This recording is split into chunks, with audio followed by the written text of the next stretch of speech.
Okay, it's 5 o'clock, Monday, May 2nd, 2022, Goldsboro City Council work session is called to order.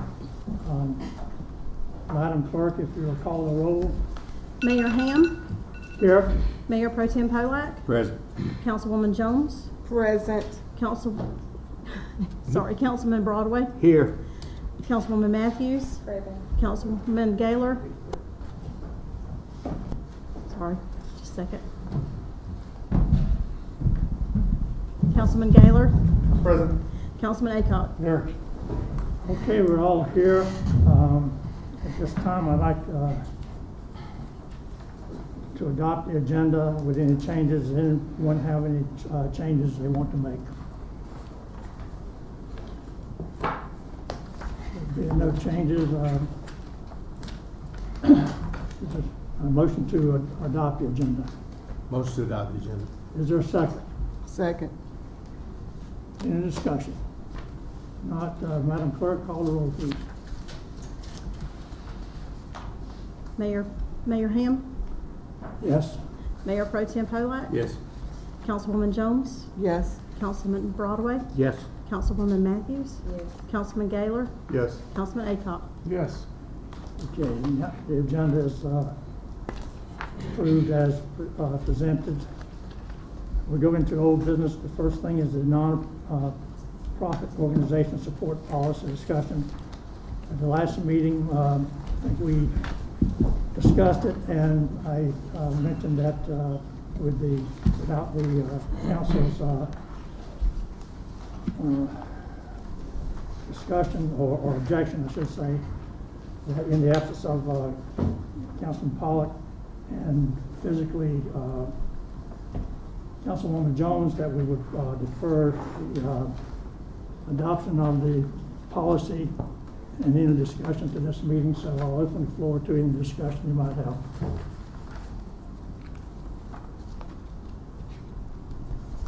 Everyone has any discussion on the item? Has anyone not seen the draft policy? Okay. I have a question or a suggestion, possibly.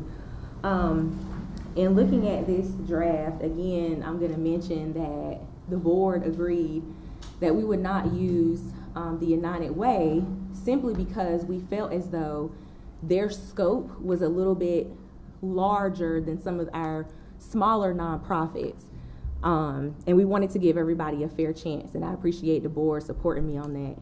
However, what I found out is that we are in fact using United Way's criteria, which again is eliminating some of those nonprofits that we initially said that we wanted to ensure we supported. So to me, I think that's very flawed. I don't feel that we use a fair system.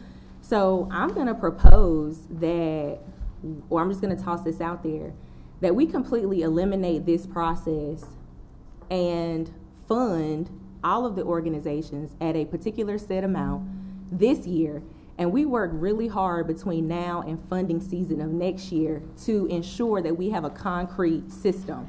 Because think about it, we have 3 nonprofits that do not fit that 3-year scope. They took the time to apply. They met all the other criteria that was initially set by the city. So I feel like if we're going to implement a criteria, it needs to be at the very beginning of the process.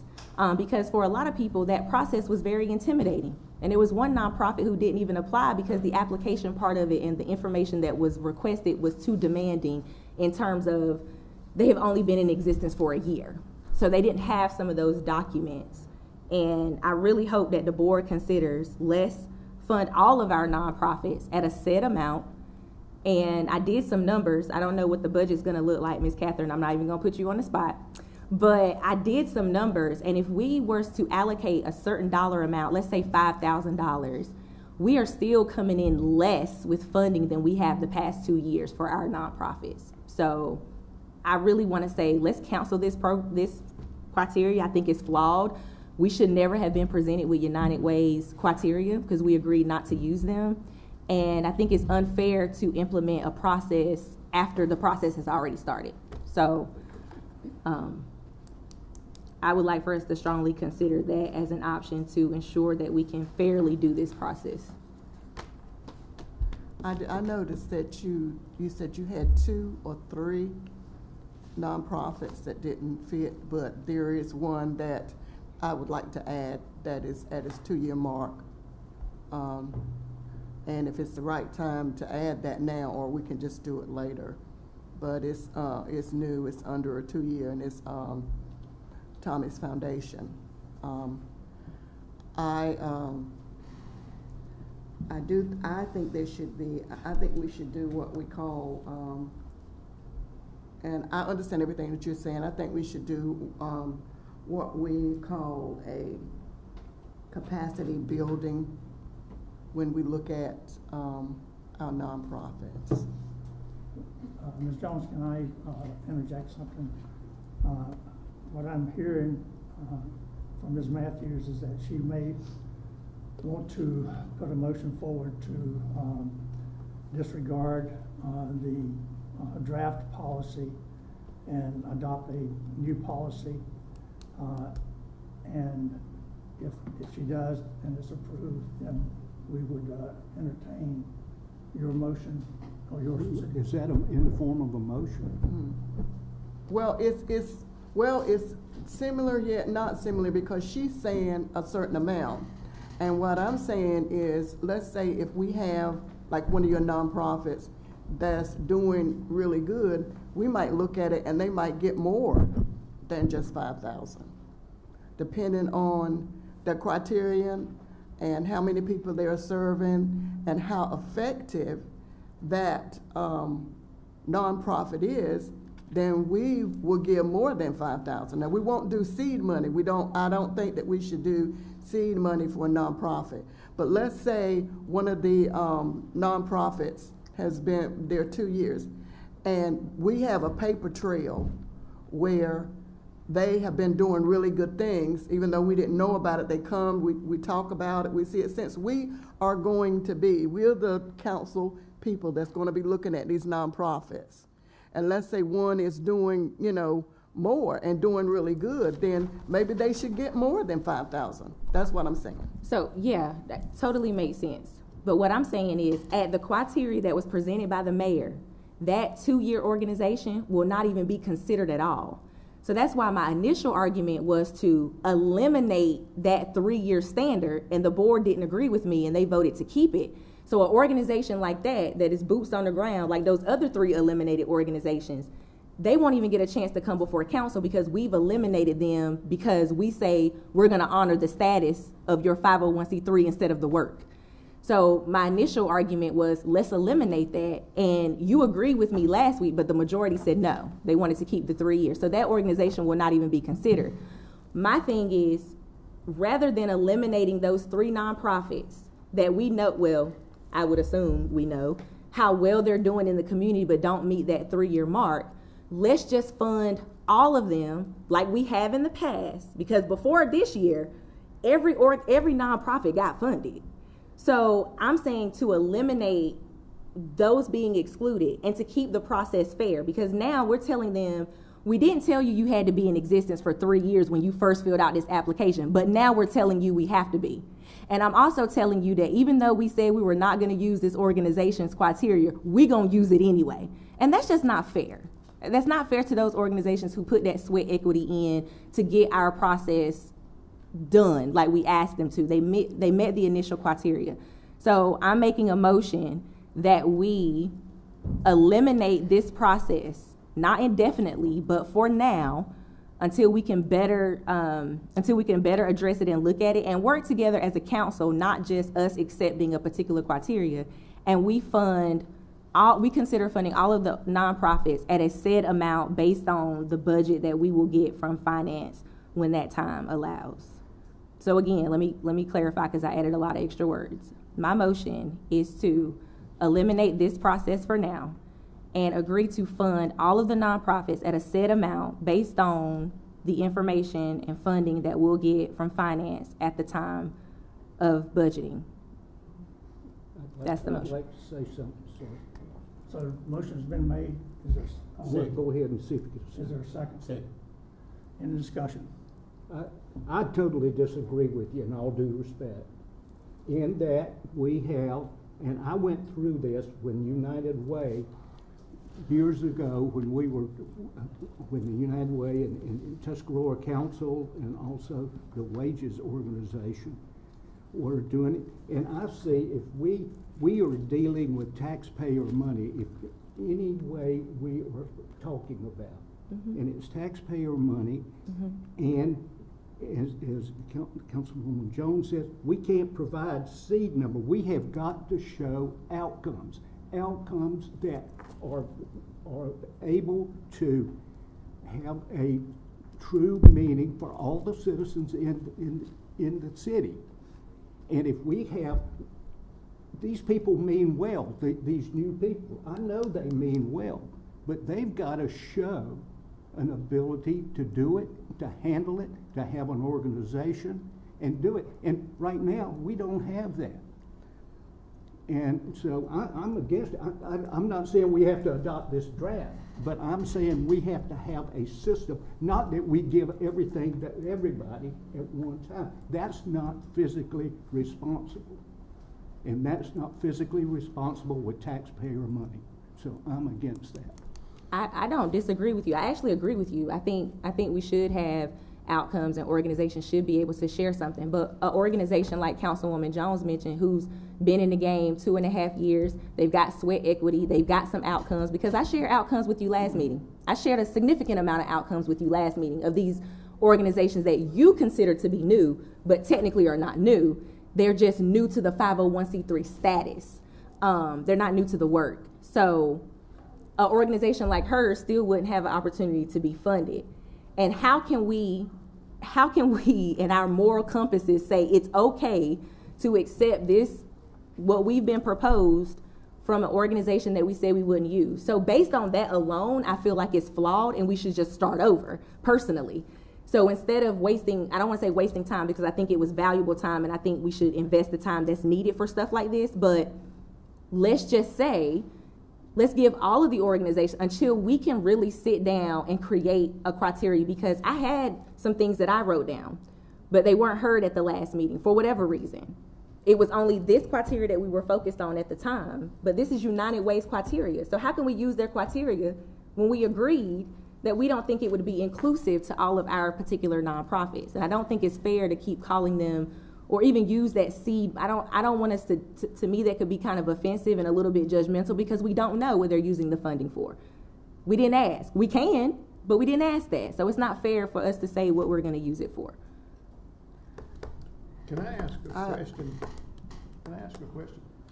Councilwoman Jones, you wanted to add another nonprofit to the list we already have. Is that what I heard you say? Yes, I do.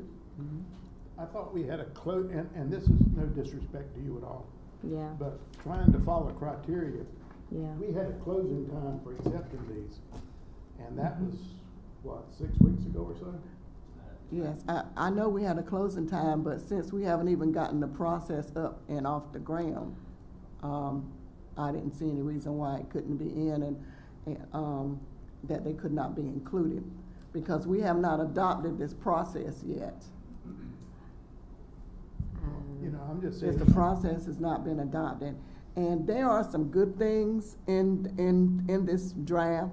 I could see us using some, but I cannot see us using all of it, because I do agree, it looks like we're talking out of both sides of our mouth when we say we're not gonna use United Way, and then we turn around and use the exact process. But there's always something good in every process, and I think that we should go through this and take some of this stuff out and make this draft our own, instead of like doing a complete one over. Look at this, make this our own, and then decide what we're gonna do. Councilwoman Jones, was there a reason why the nonprofit you wanted added did not apply during the time period that? They were not aware that they could apply. They've been working pretty much on their own, and people have really been funding them. And I just happened to be talking because I thought, way back when, the mayor and I went, because I do help, serve, I do help do some things for them, with them, because I believe in it. And they were not aware that they could even apply, let alone whether they met criterion or not. They were not even aware that they could apply. Well, you know, I'm sure that they're worthy, nonprofits. They are. I'm not questioning that one bit, but what I'm saying is you're asking us to bend what we already had set as a rule to now say, all right, we're going to amend it to where we can do this. And I think we have to be very careful on doing this, you know, at this time. Like And I said, agree, we do have to be very careful in doing that. So we need to be careful whenever we look at this and we say that we're not bending for them, then we need to make sure that we don't bend for anyone else or well, anything else, and I can agree with handle I that. agree with that. And to speak to Councilwoman Matthews' thing, I appreciate your passion for nonprofits. I really do. I've worked with some nonprofits in my younger days, not any now, but, you know, and I enjoyed all my work and I enjoyed seeing what they accomplished. But we have to have some type of criteria. And I'm not saying this is the criteria we need to use by any means. You know, if we can come up with something better, I'm all in favor of it. I'm not glued to this criteria. I want you to know that. And I do understand that nonprofits do a great service to our community. Again, you know, we just have to have, and I don't know that just giving $5,000 is the answer. I don't know what the answer is, and I'll be the first to admit it. And I'm not trying to be, sometimes people think I'm a little obstinate, but I'm not trying to be that. Don't laugh, Bill. You're tight as a tick. But, you know, if you can come up with a better system and get it to us, I'd be willing to look at it. I'd be willing to look at it. Well, I don't, you know, I agreed, I thought the whole council agreed that we would do this collectively. So that's what I wanted to do. I only brought my notes because we all said that we would work on it, right? But I do want to highlight something Councilmember Broadway said, and he said those nonprofits that touch all of Goldsboro. Well, if we look at our list, there are some organizations up there that don't really touch all of Goldsboro. So that's a criteria that we can implement. You know, what are these organizations doing? However, think about it, you guys. Initially, the criteria was made clear. All of those nonprofits that applied fit that criteria. So now we're saying, now you have to fit a whole nother criteria. And I think that it's a bit unfair, and I think it's a bit I think it's too late to implement anything now.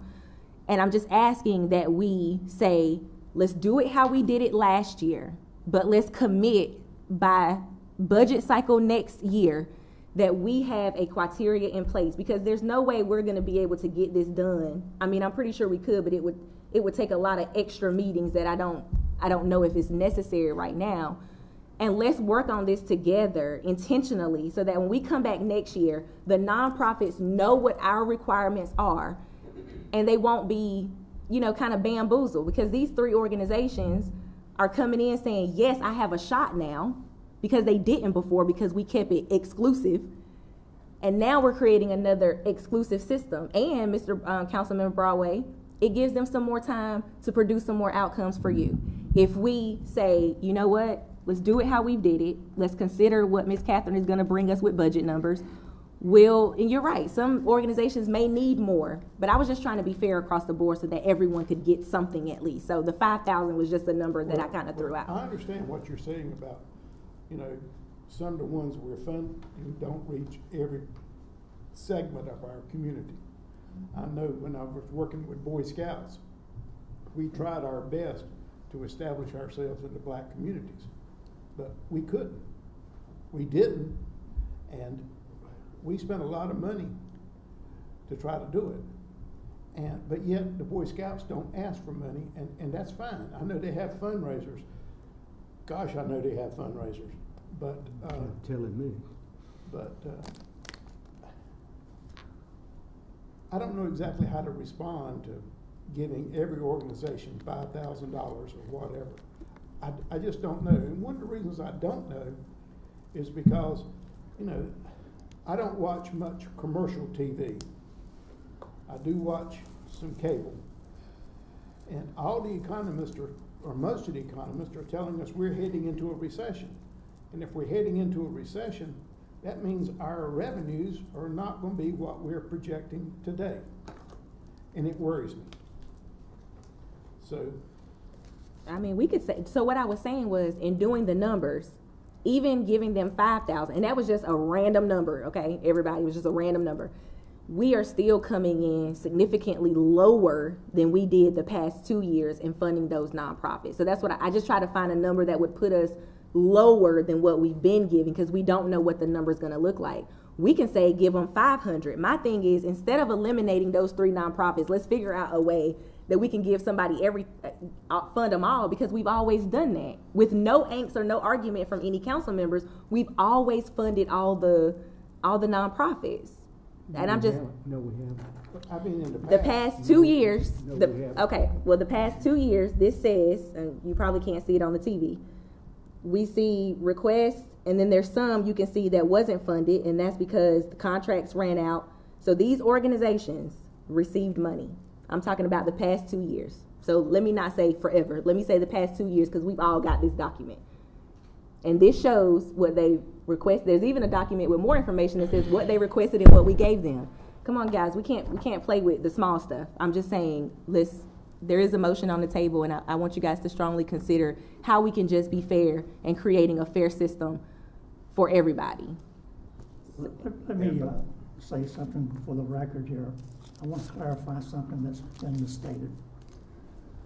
It was on April 4th that the issue came up about using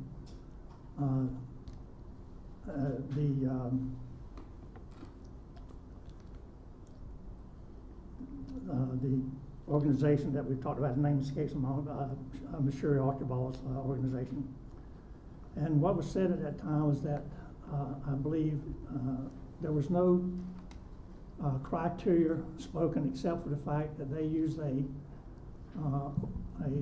vetting team that vets the organizations, and that was pretty much it. Also, they did talk about the fact that there was a 10% overhead charge that they used, but that goes back into other programs. But so there was no criteria addressed at that meeting or reviewed. It was simply pretty much those 2 items, and that suggestion was defeated.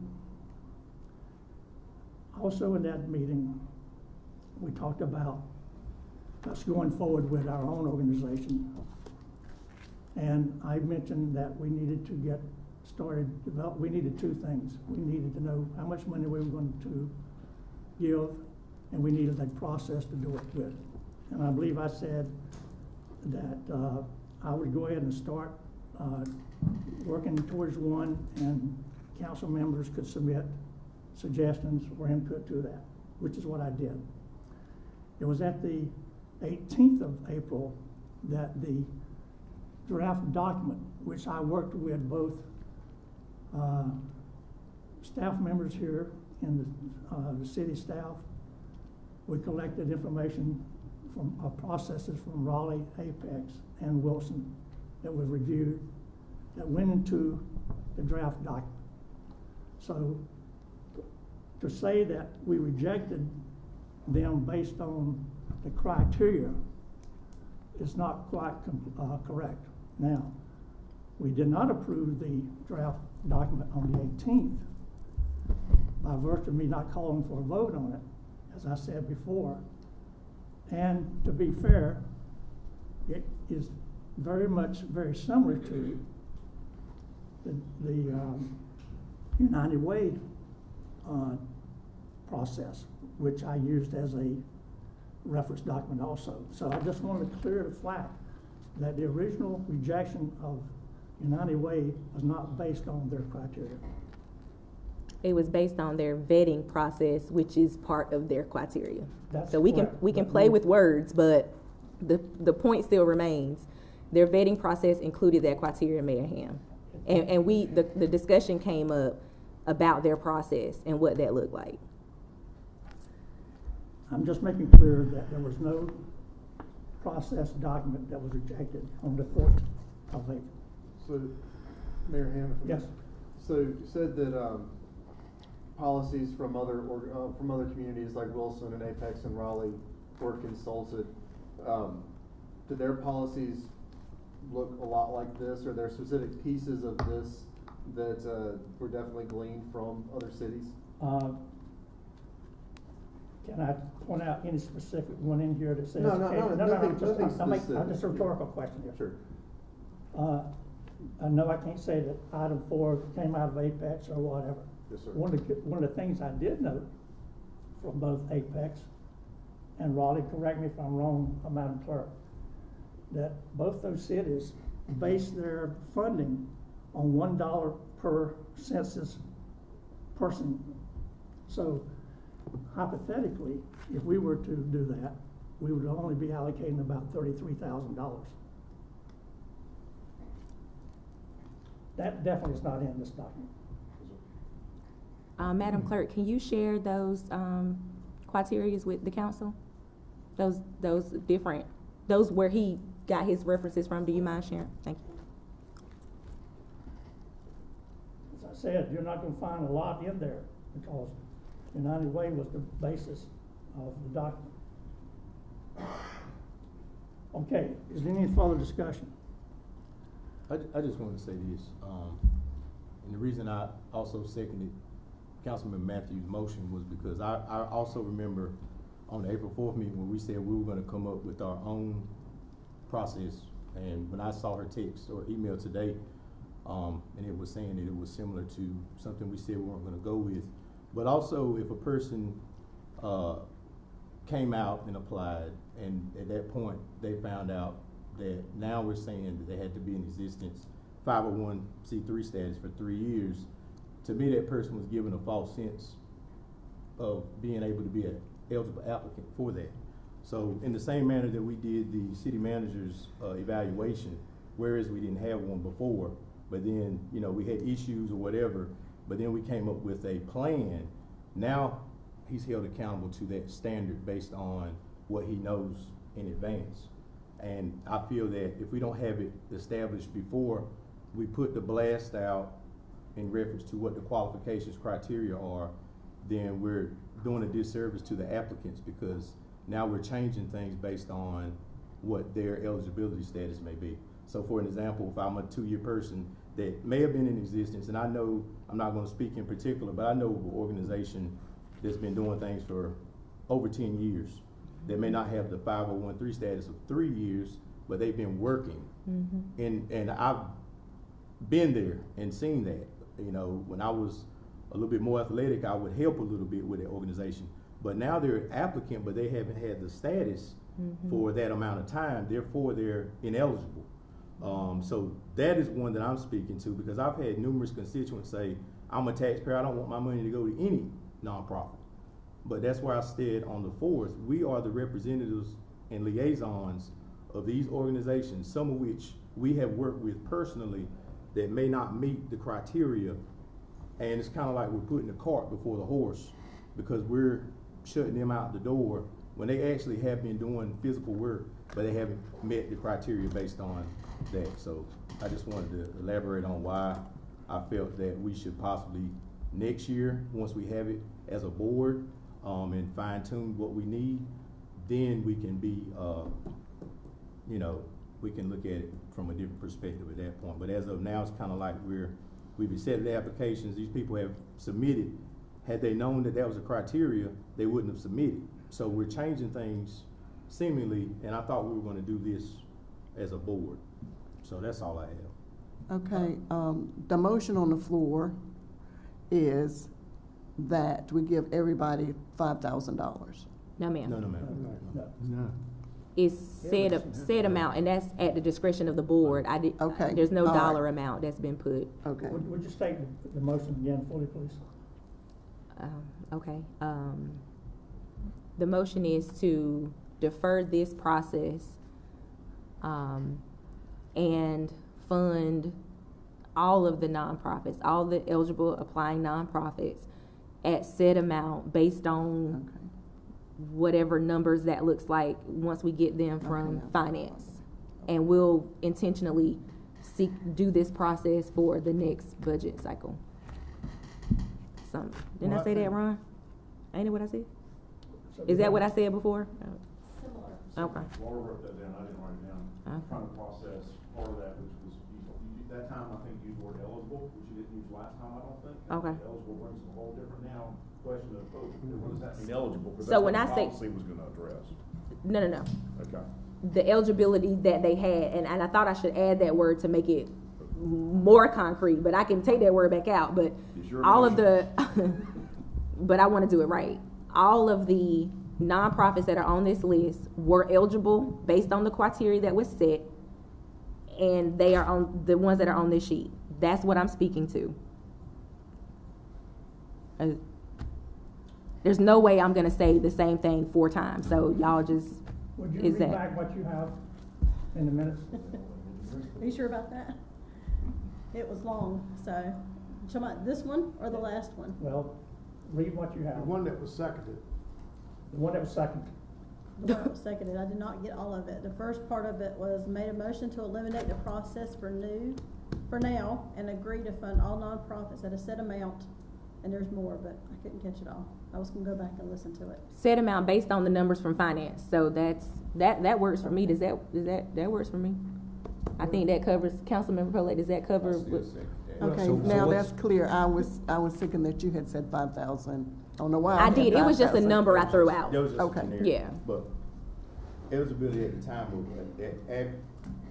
I don't wanna step on your toes by doing this, but I think eligibility at the time of the advertisement of this, because if we're saying eligibility, but at the time of the advertisement of this process, because we're changing things, you see what I'm saying? Mm-hmm.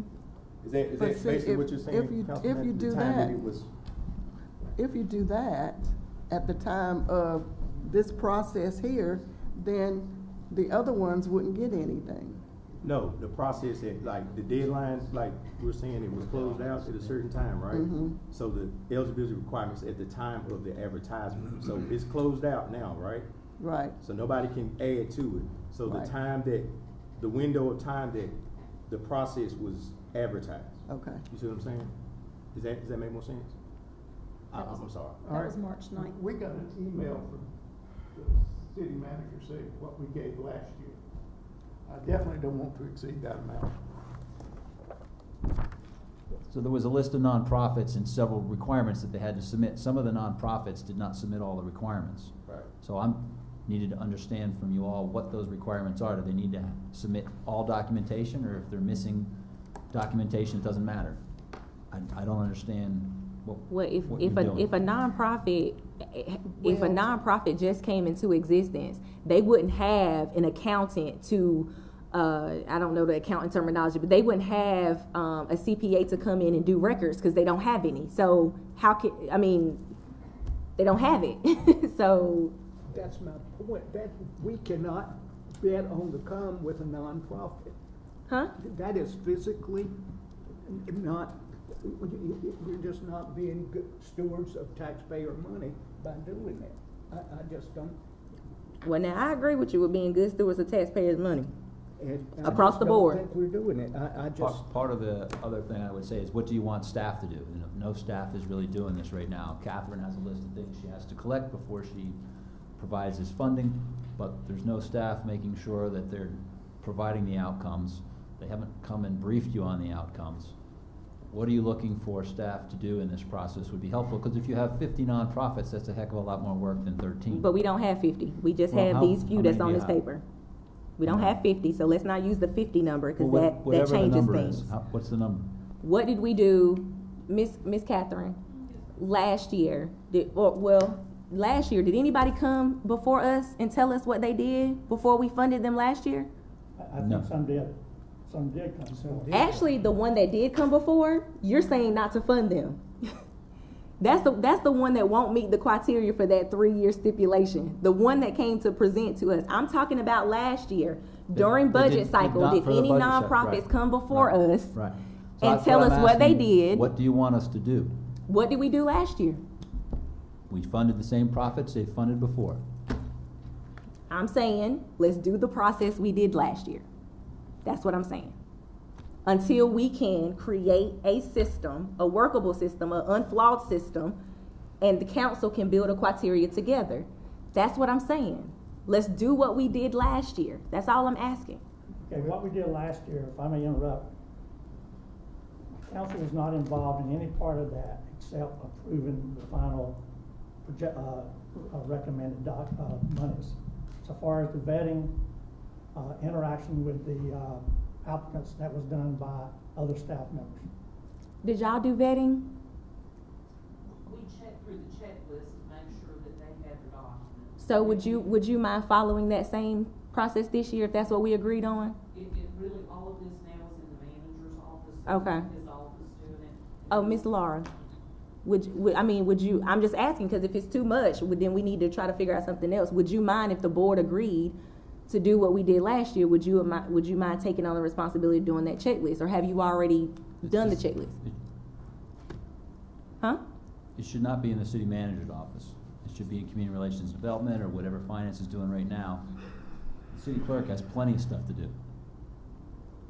So we're just doing it for this process right now because the city manager's office ran the budgeting process as opposed to the finance director in the past, in the finance office. Can we duplicate what we did last year? Because right now, all I'm hearing is how hard it is gonna be to do the same thing we did last year. So can we do what we did last year? Is that a yes or a no? From staff? I mean, we can do the same thing we've been doing, and maintain the same process and time in order to pay these folks. I'm not trying to add burden or add responsibilities. I'm just saying, can we duplicate what we've done up until now? That's all I'm asking. Councilwoman Yes, sir. Matthews, question. When you say duplicate what we did last year, then that means if we duplicated it, we wouldn't give any to any new ones. You understand what I'm saying? We can't duplicate it. We need to. I'm not saying duplicate in terms of funding the ones we funded. I'm saying the process to fund. So all of the applying nonprofits that met the criteria, we funded them. So that's all I'm saying. All of the nonprofits that fit the criteria, let's fund them. I wanted to get a clarification. Yes, That's sir. all I wanted. That's what I'm saying. So not the same ones, just, And Mr. Acock, if I can chime in, I think we also agreed for the Waynesboro Village. We had that line item scratched off. The monies they were getting for years, we saw that nothing was being done, but that just being a flood zone. And we determined that we scratched that line item and then we were able to allocate as a board, we felt, so that And that same was the only one I process- got called on, so. Right. Yes, sir. I had to tell them, we Well, I just mean, couldn't fund it. It is what it is. and then too, me and Mr. Councilmember Acott was kind of, whistling together last year that we really do need to take a look at outcomes for nonprofits. We're just looking at their name. Right. We really need to see what these What is organizations are going on. doing, because there are others that fit into that That's same right. category, Right. honestly. And that, I think we should be very And that's- careful with that as well. And that's why I say, as far as the process, I think we do need to have a big part of that, because we see organizations that aren't using, but they're just on the list every year. Had we not made that decision that year, hell, they might be up there again this year getting the same amount of money. Yep. And nothing's happening, whereas another organization that may not meet that whatever window has been working within the community, but, and I'm 100% everybody needs to be vetted, but I just want to see somebody get some funding that is actually out there doing some work. That's it. When we started this whole process, I said, and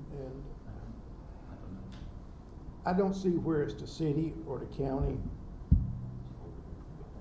It's their place to help fund nonprofits. That's my honest opinion, because you can get some, that don't deserve it, you're gonna get some that deserve Need it. more. And, you know, that's what we're discussing right now is how to issue money to each and every one of them, and I don't know what the answer is. I'll be the first to admit it. I don't really know either. That's why I was hoping we would all figure it out together. You know, this is my opinion only. If we go with your motion, Councilwoman Matthews, then, let's say that one of those organizations has not produced 3 of the criteria. Does that mean they still get the money? 3 of what criteria? I've got the criteria. Right, he's got it. That's the reason I asked, because I knew he There had are it. only a few that That meet all actually the checked all the criteria. boxes. And I mean, I think that's part of staff's concern, is that there's only a couple on this list that actually submitted it.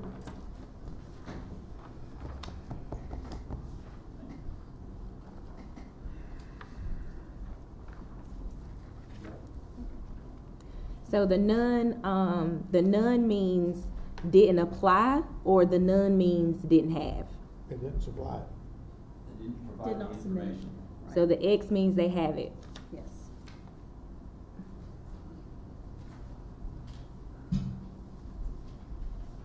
So Have that, sir. what organization up here checked all the boxes? Which, because I'm seeing a none, I'm seeing a none, none, none, none, none, none, none, none, none, none. Which ones got all the boxes checked? Well, the last 3, hardly anybody got them all checked. There's no one organization up here that's got all the boxes checked, is it? So, according to the requirements for agency support that was, put on the website, the quarterly financial statements unaudited is a quarterly thing. There was an audited financial statements, which most provided, so I'm not sure why the quarterly financial statements was there, cause it's not time for quarterly yet. So I don't even think you probably should, unless Catherine has another idea on this, I don't think that one should be considered. I think that's just a quarterly requirement.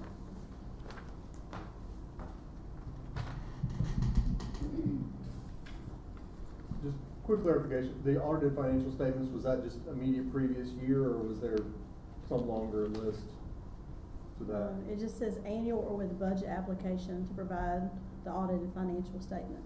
Okay, thank you. You're welcome.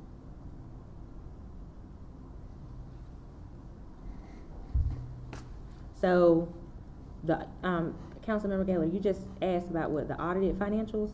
Yes, ma'am. Okay. I was just asking specifically within the context of audited financial statements, if you're looking for, just previous years, which I've seen sometimes, Okay. or if you're looking for the last 3 years of audit, depending on the size of the grant or Okay. whatever else. Like, Tobacco Trust Fund, for example, is a much longer list of things they want to see, that's all. Okay. So there are only 3 that meet all the requirements short of the quarterly financial statements.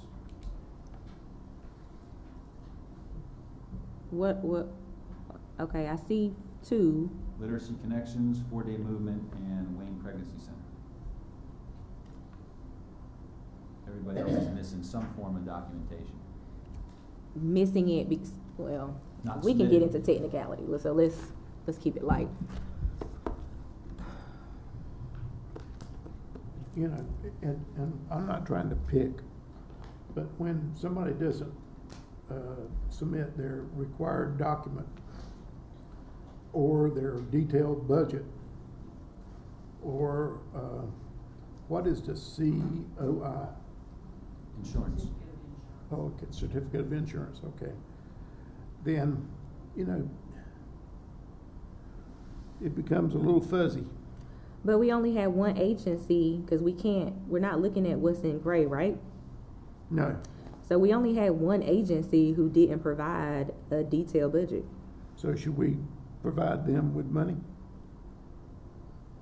I mean, that's a lot of things missing, in my opinion.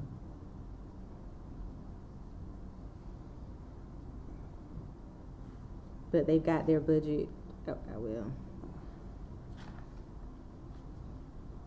Well, this is something that we can look at later on Yeah, I think, down the line, you know. I don't know. Cause we're being, this is, remember y'all, this was our process last year, and we're being real particular and finicky about it now, and I think we should. But I'm just saying. Well, if they're a 501c, don't they have to have an article of Articles of incorporation. incorporation? Sure Don't they do. have to have that? They sure do.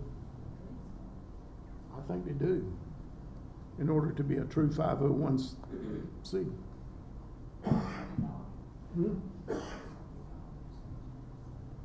Is that not true, Kathy? It is I true. believe that is true, yes, you have to have that. See where I'm going there? So that means So a lot of wages these. doesn't have that? So it's They looking probably like we would fund not nobody. Wages Well, doesn't they have probably to spend do, it. and then just Yeah, didn't that's what- pull it off the website or submit Okay, a I was copy. about to say, I know communities and schools and. Yeah. all So these I mean, are if reputable. we do that, Arts Council. then how do we fund, if, I know. and I don't wanna say this out loud, cause I don't support it, but if we're looking at it from, with those set of eyes, then we fund no one. We don't fund nonprofits this year. And I do not agree with that statement. I'm just saying, based on the dialogue, please be clear, I do not agree with that, but based on the dialogue, it's only fair then. I'm not saying don't fund it. What I'm saying is, in my opinion, Right. but if we are gonna fund it, I want to find an equitable way of doing it so that our nonprofits and our taxpayers both understand what we're doing and what we have to do in the future. Cause I kinda would imagine that, I would love to see what this paper looked like last year. Because I'm pretty sure it might look very similar to this one. Cause some of the same organizations are up here. So, with that being said, again, we funded these organizations without even paying attention to this sheet right here that we're looking at today. We didn't even ask for it. The city manager sent out, was it in your weekly update or in something else where you said last year we funded 171,000? 161,000. 161. Could you amend your motion to not exceed what we did last year? Well, I mean, if we do at said amount, then we're gonna set that set amount. So Right. we can determine that it's less than what it's already been. So I don't want to, We'll just say not to exceed $161,000. What you're saying is basically the same thing I'm saying. so then what I'm saying is, can we keep it how it already is? Cause we're saying the same thing, we're just saying it differently. You get what I'm saying? Cause I'm saying we're gonna cap it based on, for one, I don't think our numbers are even gonna be as significant as they were last year, in all fairness. And like I said, just throwing that $5,000 number out, Councilwoman, it was 85,000 outside of GWTA. I didn't include the monies that we give them. So that's significantly lower than the past 2 years. So I'm not, and that was just a number I threw out. Wasn't. But again, if we stay below 161, we've encompassed what you have said. But I don't want to have an open pocketbook. We have to have a limit on what we're willing to spend. Period. I mean, that's my opinion, and it's based on my knowledge of 10 years here. So I'm looking at in 21-22, we spent roughly 115,000, and then in 2021, I came up with 135. So, I mean, it looks like we were already kind of declining a bit, but I get what you're saying. If it makes a difference, I would include that in the motion, but I think we're saying the same thing. I think Just so. differently. I mean, I'm just saying we can't exceed. Well, just That for gives- clarity, that gives- just for that gives the- clarity. That gives the finance officer a figure to go on, and Yeah. the city manager a figure to go on, that let's include that in the budget the best we can. You follow? That would be better for you, Ms. Catherine? Is it fine how it is, or would you rather me include that I'm dollar working the amount? budget process, and I've left the same amount of money in it right now that you had last year, so depending on what you wanna do, you can spend more or less. You can attack that during the budget session that we'll have in Yes. 2 weeks, but,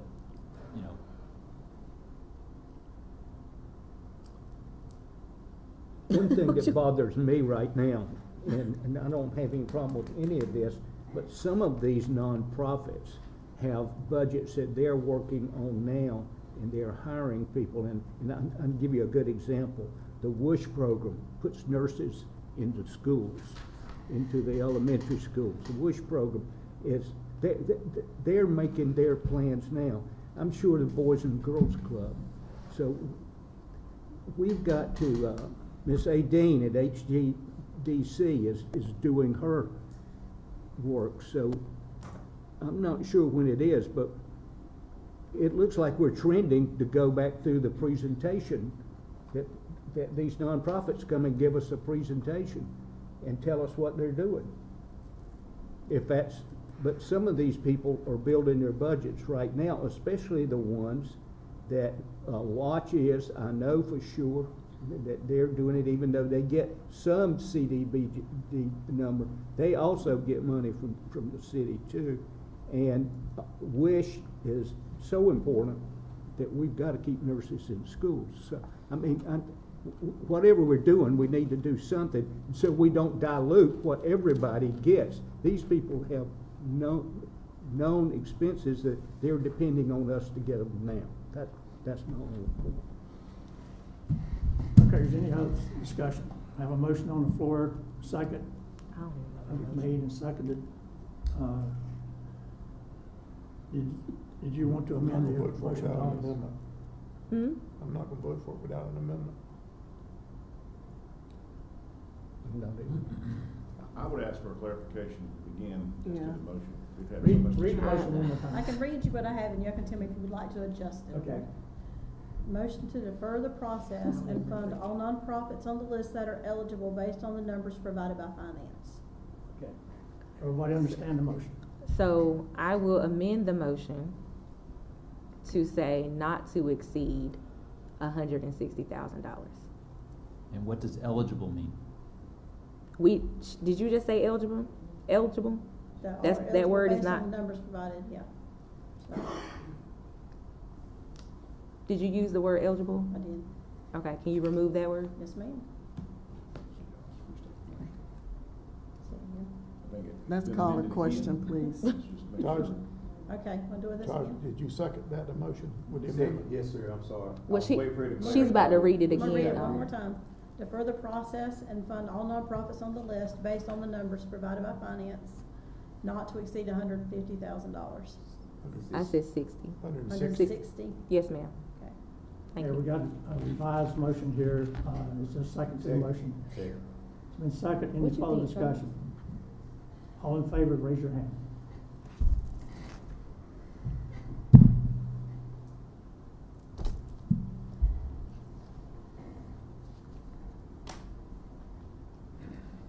Okay. That simple problem is taken care of. Okay, we move on now to non-resident fee presentation presented by Parks and Recreation.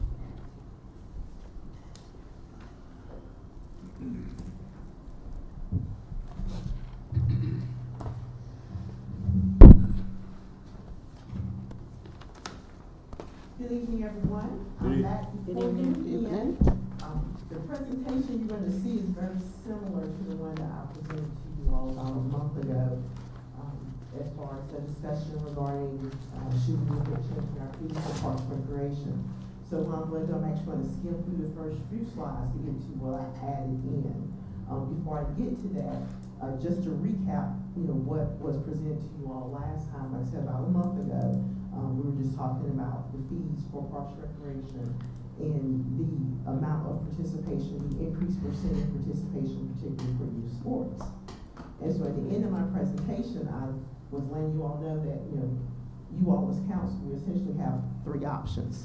Don't do anything, leave the fee structure as it is. Look at charging a non-resident fee for non-City of Goldsboro residents, because currently we just charge one universal fee.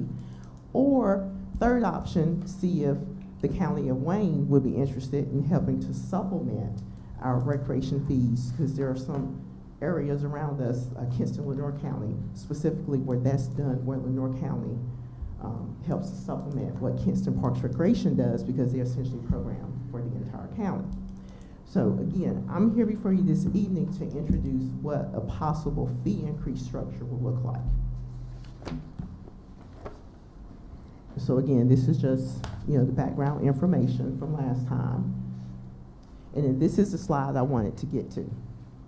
So last time when we had this discussion, I was letting everyone know that, the youth sports fee, I was specifically using youth sports as an example. We currently charge $45 for youth sports. So that's the very first thing that's up there. And what you'll see is the current fee, $45. The proposed new fee will be $60. And again, the resident discounted fee will be $45. So again, essentially what everyone, including our City of Goldsboro residents, are currently paying. The other things I've added, I'm just putting this out there again for you all to consider because we did not specifically discuss the other areas where there could be potentially a fee increase. We just generalized, we could do this or we could do this, and I was just letting you know, some departments focus on youth sports, they don't do anything with adult sports, but with that said, and looking at where we are bringing, revenue in as far as Parks Recreation is concerned, I specifically looked at our rentals, our outdoor rentals and our indoor rentals. And so the first block you see is our athletic field reservations. So for one field, 4 hours, no lights, current fee, $60. The proposed new fee will be $90. This is where it's different. I'm looking at the resident discounted fee as potentially being $75, which is more than what we currently charge. But also, along with that, from athletic field reservations on down to the next slide, these fees have been in place, with the exception of W.A. Foster Center. These fees have been in place for at least 11 years. Because I've been here for 11 years, and these are the fees that have been in place. And again, similar to my presentation about a month ago, we are getting more usage at our fields, at our facilities, and so something has to be done.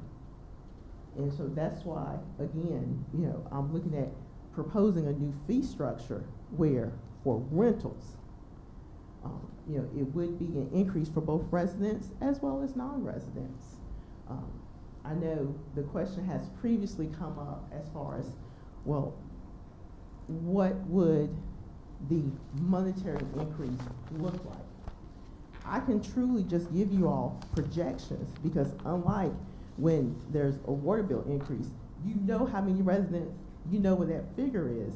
For us, and this is one thing I've said many times before, people choose to come and participate with us. They don't have to play with Goldsboro Parks and Recreation, but they have to get City of Goldsboro water. So for me to say, well, this increase will produce this amount in excess revenue, I can't give you a definitive number. But will we bring in more money? Absolutely. Which will it help with the overall city's budget? Absolutely. I have a question. If you have lights, you've got to have somebody there, don't you? Yes, we'll have someone there to go and turn the lights on and turn the lights off, depending upon what the reservation is. Sometimes we have that person stay, for their rental. So, and that's why I'm saying, we've been essentially absorbing that cost over these years. We're doing the same thing at the sports facility. For our sports complex, where our Brownwood Sports Complex is staffed at all times, regardless if the lights are on or not. We have staff out there. But this also includes, like, if somebody were to go and rent Minnewell Ballpark, Berkeley Park, all of our fields. All the fields. Okay. And then also you'll see what picnic shelters, which again, the hours and the blocks of hours, that's not changing. So for our picnic shelters, the gazebo, the park house, we've been doing 4-hour blocks. I'm not proposing we change that. What I'm proposing is, the fee is increased slightly for residents and a little bit more for non-City of Goldsboro residents. And then how I mentioned earlier, these fees, with the exception of the W.A. Foster Center, have been in place for at least 11 years. The reason why I say with the exception of W.A. Foster Center, as we all remember, we opened a new W.A. Foster Center back in 2016. So these fees for W.A. Foster Center have been in place since 2016, which is still 6 years. And that facility does get used a lot. And so again, you'll see what I'm looking at as far as, proposing a slight increase for residents and a slightly higher increase, for non-residents. But again, with both W.A. Foster Center as well as Herman Park Center, the rentals there aren't 2-hour blocks. We're not proposing, to change that. That's again how it's been for, at least 11 years. And for the rentals that take place, that is, the minimum amount of time that they need. When I did the presentation like a month ago, I think I referenced like back in 2002, around that time, they were doing 4-hour blocks for the facilities. And the reason why I dropped the 2-hour blocks is you had people that were using the facility, and 4 hours was entirely too much time. And so that was when it was like, okay, well, let's cut it in half to 2-hour blocks. And if you need 2 more hours, you just add to it. But if you're doing like a kid's birthday party, 1.5 hours, 2 hours kind of stretching it, especially if they're 5-year-olds. So that's why we do 2-hour blocks. But like I said, this is just something for you all to consider with the proposed fee schedule. We would include it with the budget package, so it would take effect July 1 with the new budget, the new fiscal year.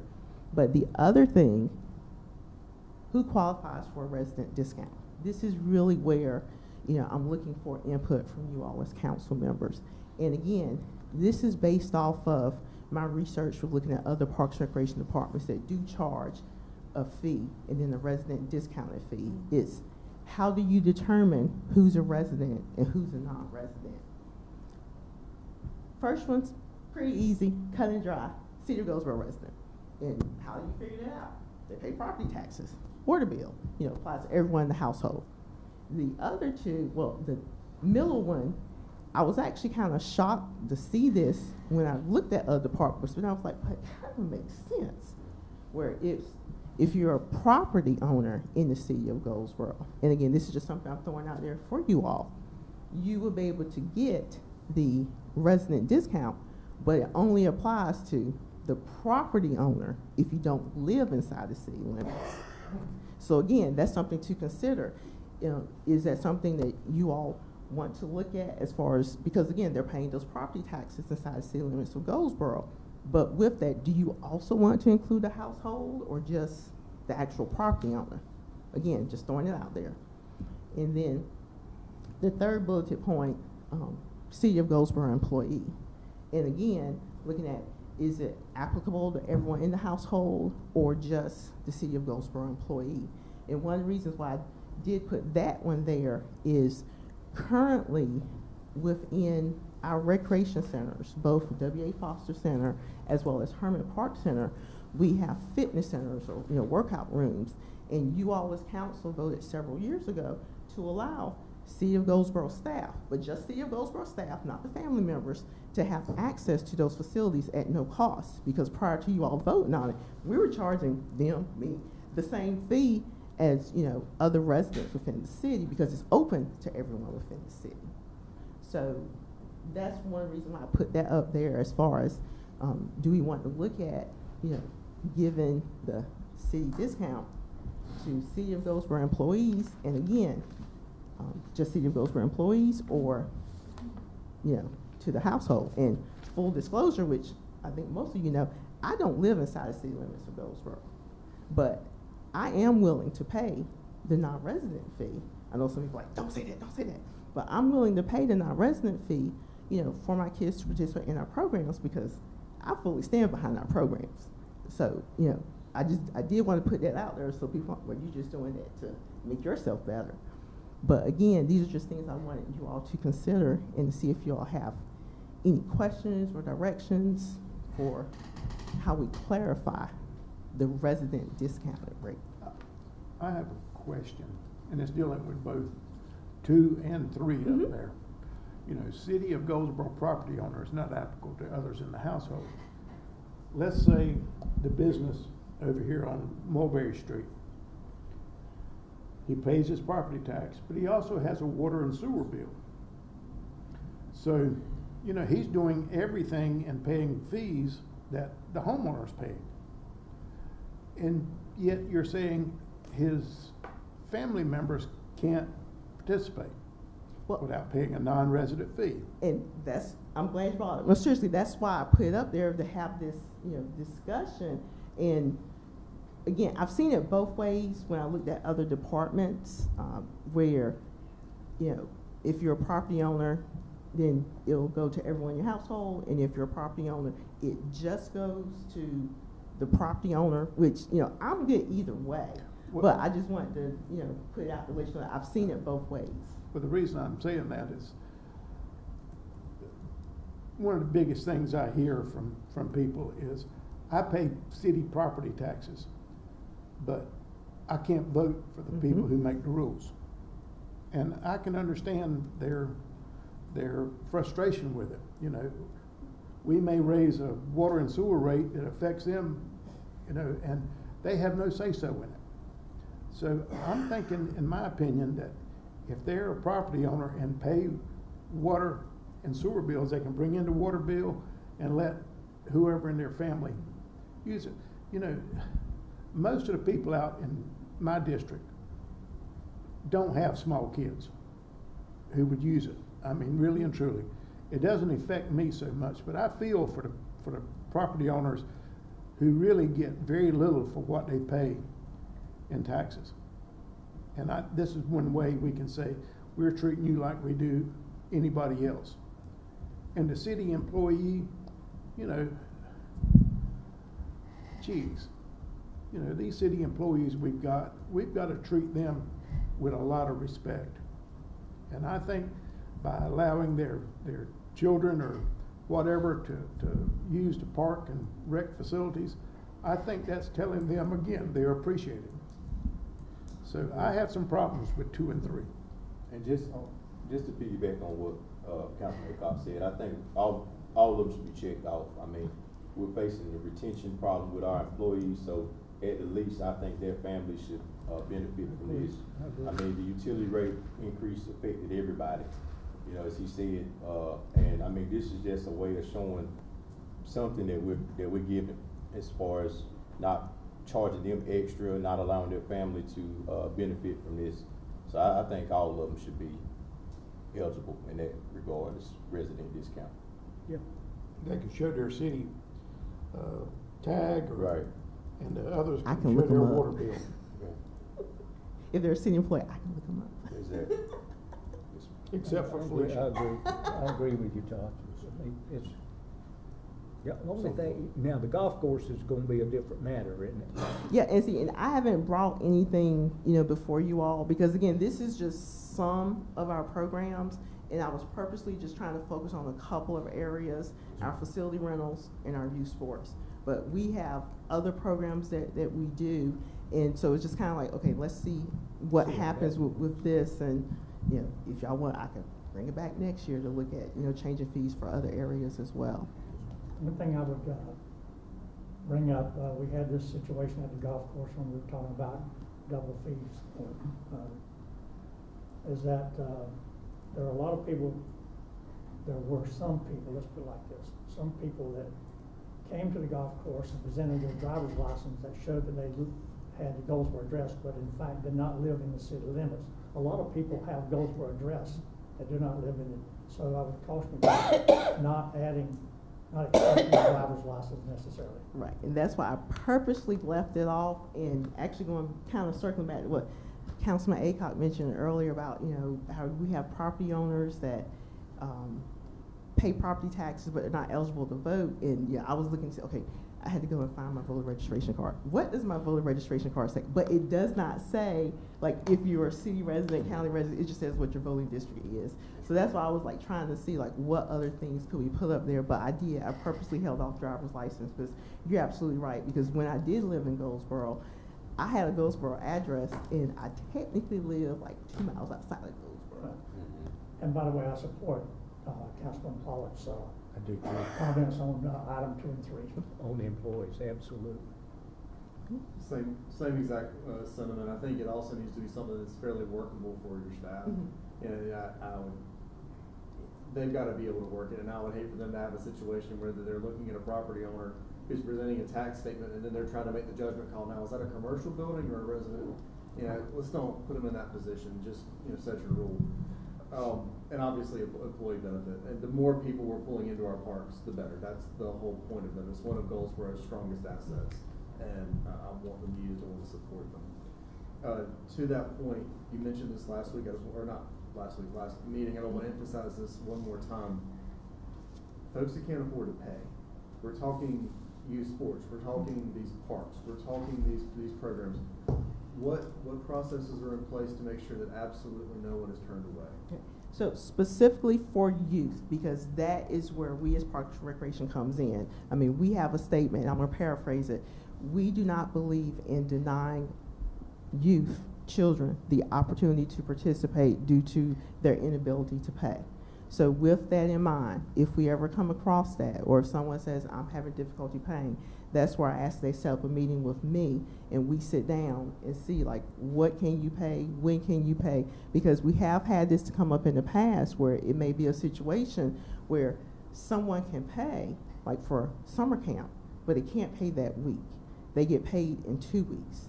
And believe it or not, these parents, they have come back and paid after their kid attended camp, where it's, an honor system where it's, I'm giving them trust and they're appreciating the trust that we're giving in them.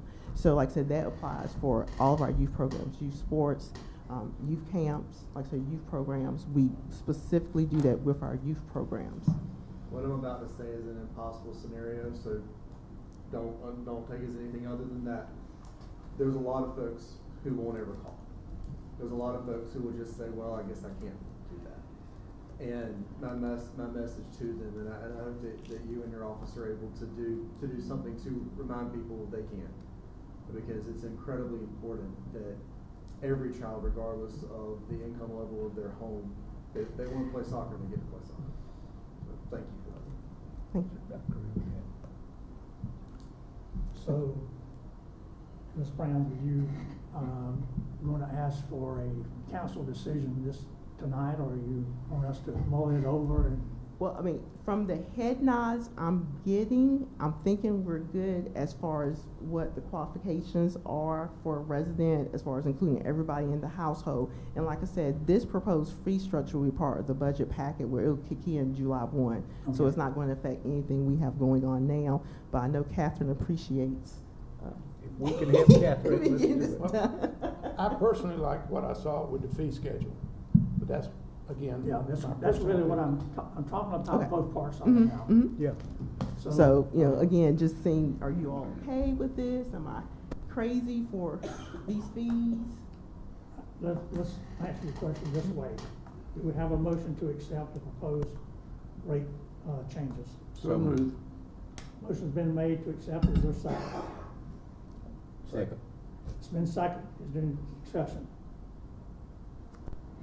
If there's no discussion, please show your vote by raising your hand. All in favor, raise your hand. Okay, we got unanimous.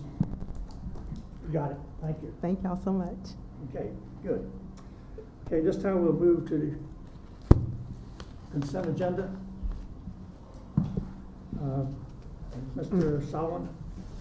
Yes, sir. Consent agenda item B, planning director. We need to bring up something that is about our food. Well, good evening. It's good to see everybody here tonight. Good evening. All right. Let's see. So we have 4 items on the consent agenda. The first 2 items are special use permits. The third item is a change of zone request. And the 4th item is the contract extension for Goldsboro Transportation Authority. We'll get right down to business this evening. So you recall the public hearing where there was a special use permit request on behalf of Mr. William Wooten for outside storage in association with an automobile towing and recovery operation to be located at 514 north of George Street and within the general business zoning district. I'm just gonna highlight a couple of things that we talked about. Again, the business, proposal did require a special use permit, approved by council. There are approval criteria for outdoor storage. And that one, it should be located in the rear and side yards, and the area shall be enclosed by an 8-foot high solid fence setback from adjoining property lines as required by the UDO. Let's see, number 3, no loading or unloading of material shall occur outside the fenced area, and materials, number 4, shall not be stacked to be visible for any road right-of-way or adjoining property line. The existing storage lots remain vacant for over 10 years. Applicants requesting an automobile towing and recovery operation at this location to include 24/7 towing services, car and truck towing, motorcycle towing, long-distance towing, auto record services, facts, accidents response, winch outs, and auto recovery services. The applicant intends to store automobiles on the property for a temporary period of time until the automobiles have been cleared for reassignment or possession by the rightful owner or designated agent. Applicant states that, note, automobiles will not be stored for salvage or for parts. Currently, the applicant is investigating all-site modular units, which are North Carolina building approved structures that will serve as a primary facility for transacting business with the general public. At that time, once he has located one, site plan approval will be required before setup and building permits can be issued. Let's see. There was no one to appear at the April 18th, 2021 public hearing. The Planning Commission did make a recommendation to approve the special use permit in association with the automobile towing and recovering operation. Let's see. And outside of that, are there any questions regarding this item on the consent agenda? Any questions? This one is mostly just a comment, but from a land use planning perspective, that's about the lowest possible use for that specific lot. And there's really nothing to vote no on, because I mean everyone's had ample opportunity to do something and develop that. I mean, probably longer than 10 years. I grew up about 5 blocks from there, and it's been a vacant lot as long as I can remember. Right. So obviously ample opportunities come available, but I do recognize that is about the lowest possible use on the land use planning spectrum for that specific piece of dirt. And maybe in the future there would be a higher use for it, but as for today, at least it'll be put back to use. Sure. We have to hope so. Mr. Will, the applicant, let's see, William Wooten, call him Big Will. He has been very sincere in his conversations with our staff, and he does want to improve the property to where it can be a viable piece of property for him and his business to grow, and actually to improve it as well, as long as he's going to be there. So that's what we're hoping for moving forward. And just one more point of clarification, you did say that they will not be long-term storage, it's not going to be salvage? Absolutely. It Okay. cannot be Okay. such. Thank Yes, you. sir. Yes, sir.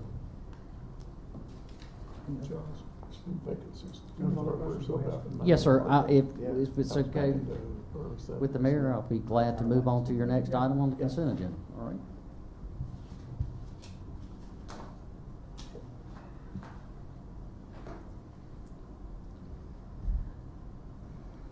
The next item was a special use permit to locate retail sales along Highway 70 East, which the property is located in the airport business zoning district. Retail sales is a permitted use in the AB zoning district only after attainment of a special use permit. The site formerly operated as Down East Video. It is currently vacant and unoccupied, and because it was closed down for more than 6 months, it has to meet our current development regulations today.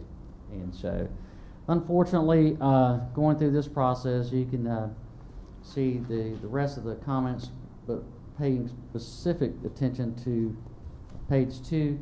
Base officials did contact us the night of the public hearing, but unfortunately it was after we had the information at hand. They informed us that the use was an incompatible use because of the location of where it was at. In specific, it was located in the airport, or I'm sorry, the accident potential zone 1, and it was also located in the noise overlay contour And based off of base officials' analysis, the use again was an incompatible use, according to the ACUS and the, let's see, as well as the, another standard with regards to Seymour Johnson. It's actually called the Standard Land Use Coding Manual. And because of that, the Planning Commission voted a recommendation to deny the special use permit. Any any comments or questions regarding this particular case? Any questions? It's hard to believe that they would let what was there operate, and this was a far improvement from that, but I understand the basis position. Yes, sir. So, I'm sorry. Would you mind just ever so briefly, because again, we're not the only ones that are listening and hearing what's being discussed. Sure. So after something is vacant for 6 months, it has to go back for review. And once you get into an ACUS area, there's certain things that go towards the amount of traffic through the area, the amount of number of people that can be in the building at one time in the case of a disaster. Can you speak to that just a little bit to explain why this is now effectively becomes a storage building or nothing? Yes, sir. You put it well, Councilman Gaylor.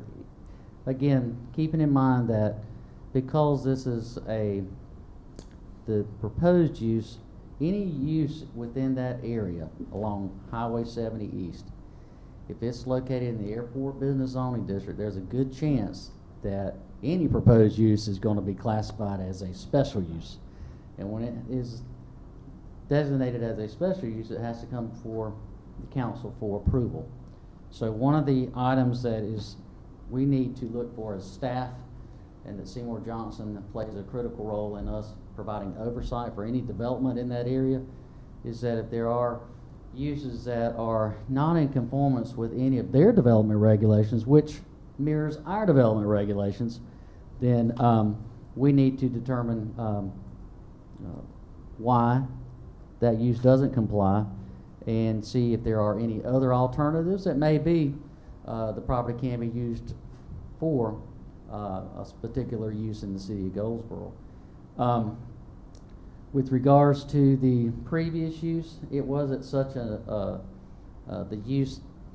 intensity level of that use, and probably because it was there for such a long time before the adoption of our current ordinance, it was allowed to exist in its current state. But now, when the use was shut down or closed for more than 6 months, it has to come under our current development regulations for the city of Goldsboro. And in doing so, there are other uses that are allowed in that area, but they are tailored to a less intense use. This particular use was of such intensity where it did not meet their standards for the area, and so because of that, it was considered an incompatible use. I will, for the sake of brevity, not go into any other detail unless you have any specific questions. I'll try to answer that at a later We don't date. want to make the Air Force mad. If there are no other, I'll try and move forward. Any other questions? Okay, go ahead, sir. All right, thank you, sir. The next item has to do with a change of zone request by Withers Ravenel, changing the zone of a piece of property from R16 to residential 6, conditional zoning, limiting the use of the property to 312 apartments. As you recall, April the 4th, 2022, the Goldsboro City Council concurred with a recommendation of the Planning Commission and adopted an ordinance changing the zoning for property directly west and adjacent to the subject property from residential single family to residential R6, limiting the use of the property to a townhome development complex consisting of 107 townhomes. This particular plan indicates a total of 13 buildings and a total of 312 apartments. Of course, it has to meet the requirements of the multifamily development design standards in the city of Goldsboro's UDO. And again, it goes into what requires of open space and ownership, sidewalks, lighting plans, interconnectivity, landscaping, utilities, storage, refuse, building elevations, which I do have, at this time, as you recall in the public hearing, we did not have that on the screen. I can show you.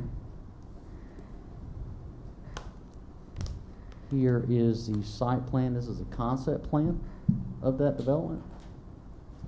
If you'll look directly to the north of the shaded area where you see the 13 buildings, that is the location off of Corbett Drive where the townhome development was to be located. As you see here, the project is fronting North Oak Forest Drive and is also fronting what is now Central Heights Road that transitions to Oak Forest and makes that curve there you see to the south and back to the west. So that is the concept plan for the location of those apartments. Let's see, we do have some building elevation designs for each building. Just draw you back to the property being currently is zoned R16. The comprehensive land use plan recommends industrial development for the site.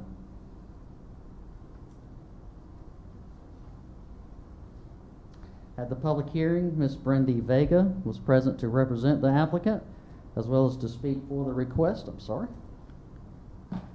Ms. Vega stated that development will offer conditions of the change of uses listed below. One, uses are listed as multifamily. The number of dwelling units shall not exceed 312. Height shall not exceed 45 feet.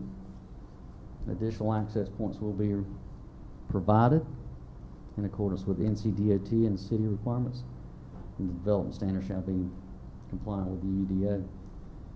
Let's see. Ms. Vega stated that the proposed use would serve as an appropriate buffer between the approved change of zone request for 107 townhomes located directly west of the site and the current industrial uses directly east of the site.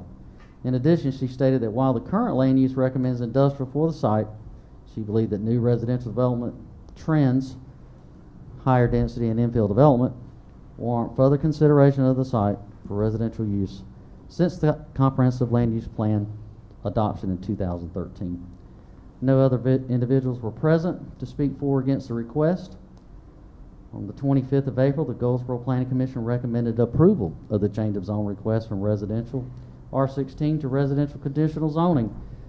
6, limiting the property to a multi-family development complex consisting of 312 apartments. Although the Planning Commission's recommendation is inconsistent with the city's comprehensive land use plan, the Planning Commission agreed that the proposal would be compatible and therefore reasonable with existing residential zoning and residential uses in proximity to the site. So as you see here, there is the recommendation that has been outlined before you.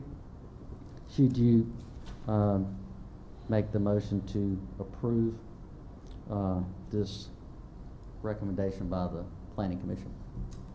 So, Ms. Falcon, it's come to my attention that adjacent to the proposed site is a industrial site that is a chemical processing plant. Could you expound on that, and did the Planning Commission consider that in their recommendation? I can tell you, Mayor, that the two properties just to the east of the site, south and east, you're going to see there's Butterball Company. I believe there's a mixture of office uses there for Butterball. And just to the right of that, along north of Oak Forest Road, is Southeastern Laboratories. I do know that it is classified as a chemical manufacturing facility. The Planning Commission was advised that the property is recommended for industrial use. In addition to that, they were advised that the current zoning for the property, just like council, it was advised that it was currently zoned residential. So it was brought up to their attention that that these are industries located adjacent to the property. so far as the chemical manufacturing facility, did not elaborate much on that. All I can tell you at this point in time is that it is an industrial use. And the Gateway, well, excuse me, Withers Raviol, they are aware of that status of that industry, that's correct? That is correct, sir. Yes, sir. We did notify Withers Ravenel that there was a call made in reference to the property there operated by Southeastern Laboratories. They were told that there was a call of concern that from the property owner that he was not comfortable with residential development located next to his facility. But again, outside of that, they informed our office that they would reach out and see if there were concerns worth noting before pursuing it further. So I have not heard from any party at this point in time. Thank you. Any other questions? Mr. Tellum, the chemical manufacturer we're talking about is the pulverization. They take large particles and make them into small particles. That's not the same. What? It's not the same. It's not that one? Mm-hmm. Is there? Southeastern Laboratories is more of a distribution for. I wasn't talking about Southeastern Labs. Oh, you're talking about the one further up Yeah, in the park. further up. Okay. There was a one of the permitting processes that the city has been working through is a setback of 1,000 feet or some number from that one. Would this encroach on that? You know, you bring up an interesting point, Councilman Gaylor. With regards to chemical facilities, when they are proposing to develop or locate a chemical manufacturing facility here in our jurisdiction, one of the requirements for the special use permits is that you cannot be located closer than 1,000 feet from any residentially zoned or developed property. Mm-hmm. On the flip side, when it comes to residential development, there is no special use requirement that requires a residential development to be within 1,000 feet of a chemical manufacturing facility. Now, you would think that maybe that should be the case also, but in our ordinances, we do not have anything that would reflect that. It's just one of those, I don't know if that's something that, you know, possibly. But our friends who are still waiting for their permit, can we issue their permit that says there's nothing within 1,000 feet if tonight we approve something and put it within 1,000 feet? Have we shot ourselves in the foot for an entity that we have already welcomed with WCDA into this industrial park? At this point in time, they are seeking compliance with that requirement, the entity Okay. that you're speaking of. However, with this particular case, I don't have anything to say except that we can look Is it at more than matters- 1,000 feet away? I haven't gone on Google Maps and done the little ruler thing. Well, there's existing residential development to the north there, but again, with regards to this new development, it would be within 500 feet of the chemical manufacturing facility.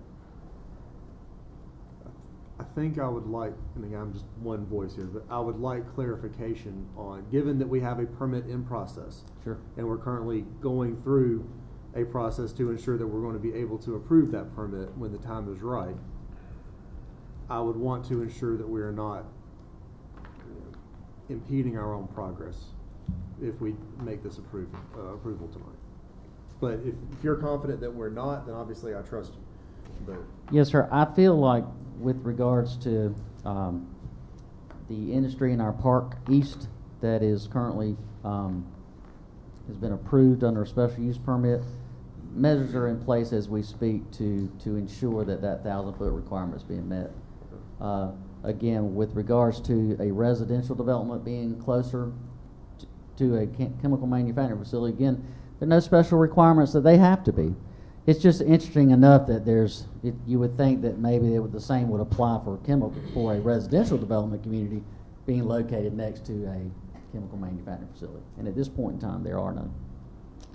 So, any other questions regarding this particular? Again, it is on the consent agenda. So, I bring that to the mayor's attention tonight, and whatever your wishes are, we'll be glad to abide by those.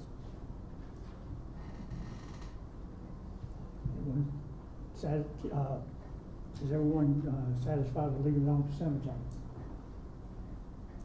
Okay, next. Yes, sir. Thank you, Kenny. Yes, sir.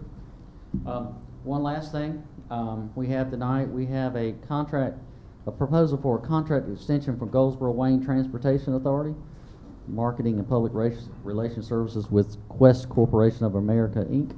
I've asked Mr. Don Willis, who's director of Goldsboro Wayne Transportation Authority, to be here tonight. He's actually here.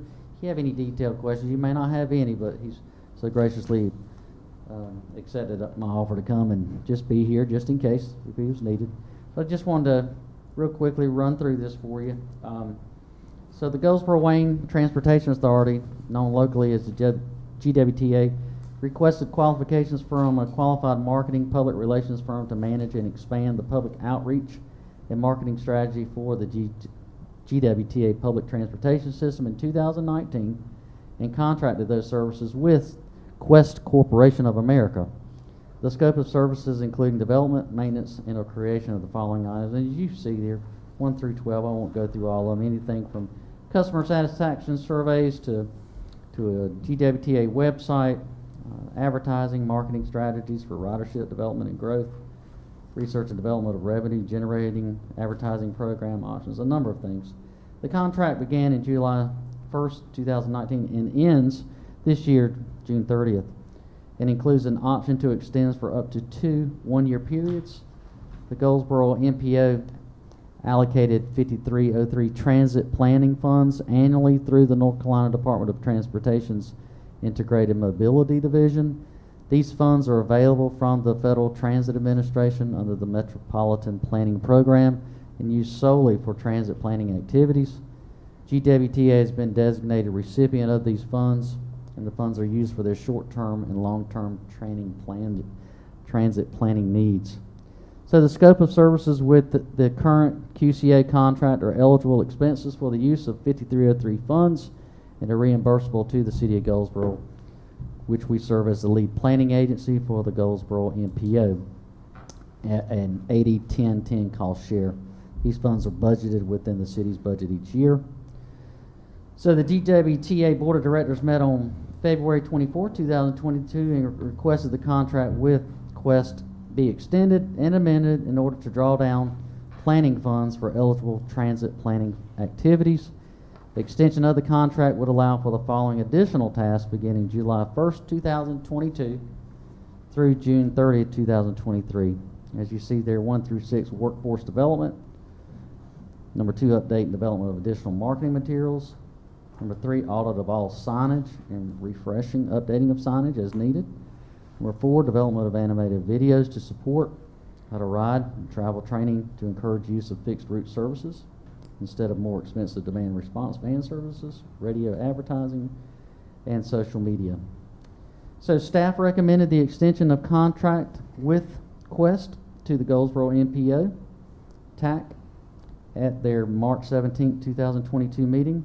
The recommendation was based on GWTA's Board of Directors recommendation, quality of previous and current work, and project approach for additional tasks. The Goldsboro MPO Transportation Advisory Committee recommended and approved the extension of the contract terms with QCA for 1 additional year. Staff has worked with the consultant and the North Carolina Department of Transportation to negotiate a fee for the additional task in the amount of $50,117. City of Goldsboro's cost share in this would be $5,012. The state's would be $5,012. And the Federal Transit Administration would be $40,093.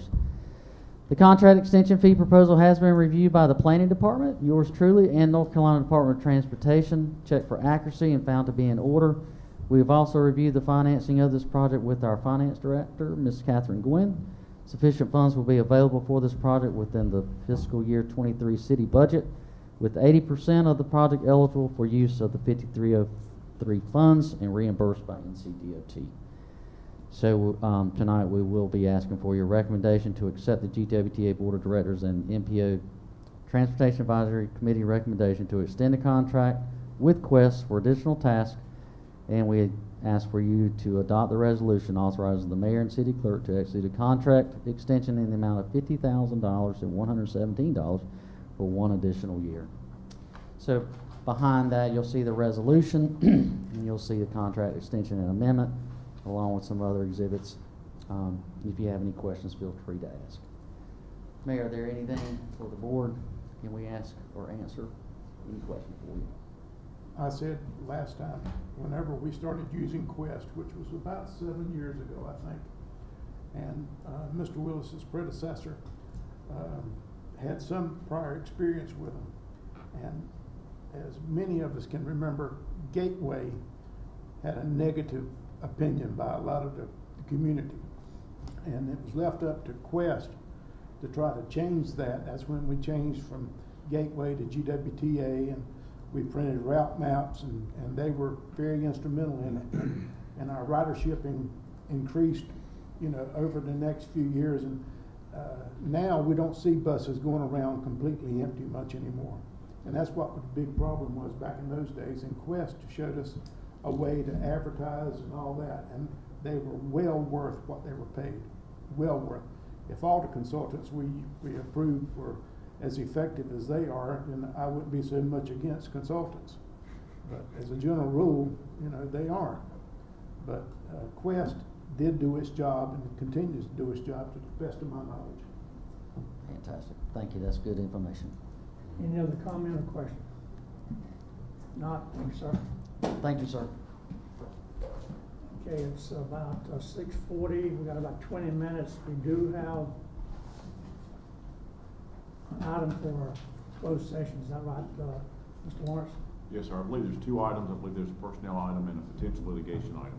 The personnel item, the city manager will address that. Is this something you think we could do in 15, 20 minutes? Yes, sir.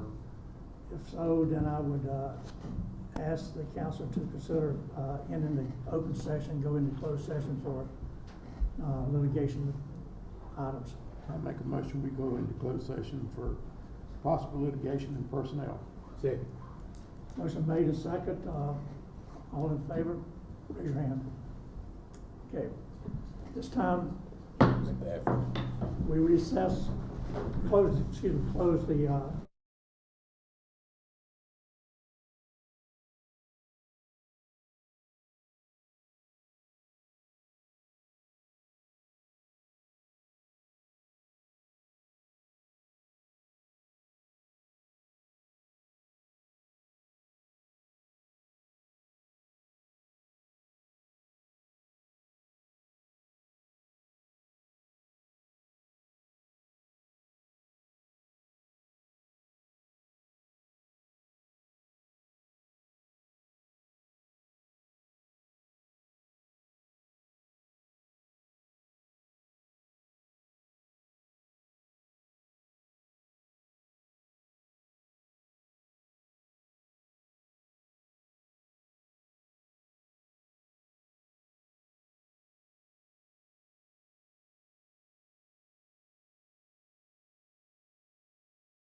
me, ladies and gentlemen, apologize for the lateness of opening session, but it's now 7:03. Call the regular meeting agenda for the Goldsboro City Council, Monday, May 2nd, 2022, to order. And at this time, I'll ask a very familiar face to us, Pastor DJ Cole, to come and say the invocation, and then we'll follow that by a pledge of allegiance. Your stand, please. Good afternoon, sir. Shall we pray? Good afternoon, Heavenly Father. Good afternoon. We want to begin with thanks. Father, we want to thank you for victory, because there is victory being showered over our city and over our county and over our nation. And this day we claim it. Heavenly Father, we want to thank you for protection. We thank you that no weapon shall form against our city and that it will continue to prosper. Heavenly Father, we are thankful for our priorities. We are thankful that we will be given more wisdom so that our priorities and our tasks each day will glorify you. This day we thank you for focus, that our city will continue to focus on what is right and what is good, and that lives will be impacted and changed in a mighty way. On this day, we are thankful for knowledge that you have given us, that you have given us in a city council, that you have given us in a mayor, that you have given us as a city. Enlighten our eyes so that we may be the hope for those that are calling out to you or that are lost or that may need you. And Lord, I ask that you would bless our family of a city, that we will draw nigh to thee and that we will be a better community, not only because of us, but because of you through us. I ask these things in all sincerity, and we believe what we pray this day and beyond. In the precious name of Jesus, I pray without apology. Amen. Amen. Thank you. Thank you, sir. Can you join me in the pledge of allegiance? Pledge of allegiance To the flag of the United States of America and to the republic for which it stands, one nation, under God, indivisible, with liberty and justice for all. Please be seated.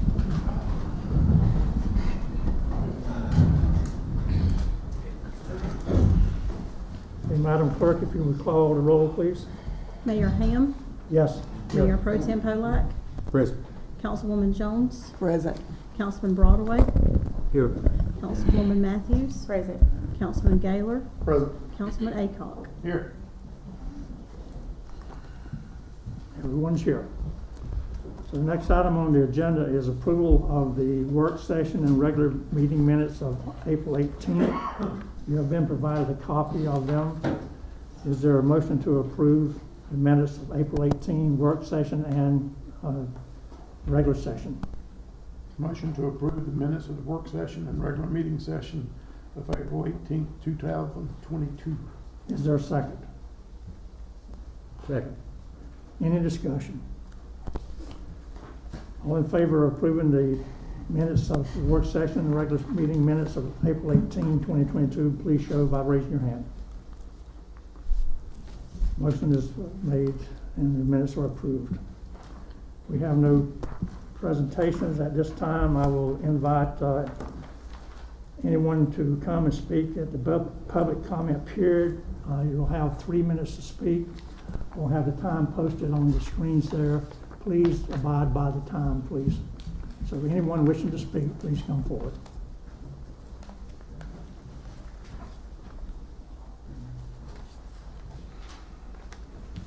Good evening, sir. Good evening. Good evening. Good evening. I'm just a brief thing I'd like to say. I have some signs, a sign that I think would be a nice example of signs that should be posted around this city.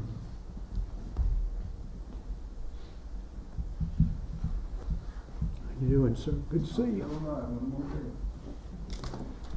Thank you, brother. How you doing? Thank you, sir. Mayor.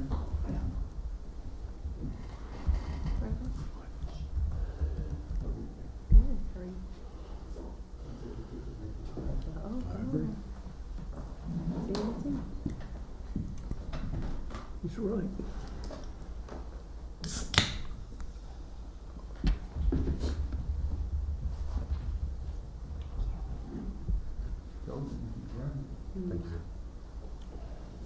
Thank you, sir. This is a beautiful little city, and it's lovely. Sir, did you drop something? Jump. There you go. Thank you, sir. Thank you, sir. Baba Rashid, Brother Rashid, would you mind reading this so that the citizens can hear what it says? It says, remember, open windows of moving vehicles on the streets of Goldsboro, North Carolina is not the opening to the city's trash receptacle. Thank you. Thank you, sir. Thank you, sir. That's, I think, very appropriate. I know on my street, a lot of trash is thrown out of moving car windows, and I know there are on other streets as well, so I hope your message is taken seriously and heard loud and clear. Anyone else wishing to speak, please come forward.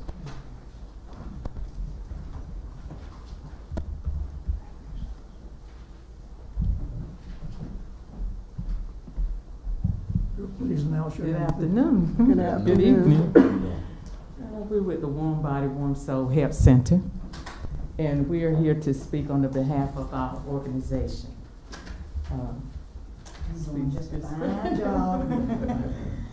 Good evening, councilmen and women. We are Warm Body, Warm Soul Health Center. We're located on 1607A Royal Avenue. And this is in reference to the criteria of the NPO's 501c3. We're just a bunch of ordinary people. We love to serve others. This is our passion. This is what we do every day, Monday through Friday. 10 a.m. to 2 p.m., Monday through Thursday, Friday, 10 a.m. to 1:30 p.m. We serve, and we love to serve others because this is our calling. We know you've already voted. We know that you've already made your decision on the organizations that had to be established for 3 years. We have not completed that yet. Okay, good. So we just here tonight to just, do a refresher because we were here back in November. We did a presentation on. And I invited you here too. You sure did.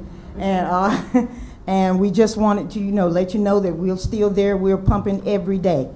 As a matter of fact, a young man came in today, has an interview tomorrow. He was looking for some clothes for an interview.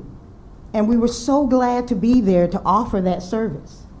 So we have here one of our clients who has been coming to us, and he just wanted to share a little bit. We got about a minute, Brian, so not too long. Okay. Hi. I've been coming to Warm Body, Warm Soul for a year almost. And if it wasn't for this little spot, I would have been stuck out on the streets, and I would have gave up on myself. If it wasn't for these good, blessed people, they've done so much to the point where I just want to keep looking up, and this spot is the place I want people to see that this is where you're good and people are here to help. They're reaching out. You just got to take that effort to say, hey, look, I need some help and I'm trying, but I can't do it on my own. I got to have a place to help me so I can help others. And if it wasn't for them, I don't think I would have made it this far. I went from being homeless to getting up on my feet, and I got a roof over my head, and it's all because of them. Thank you all. Thank you. Thank you all.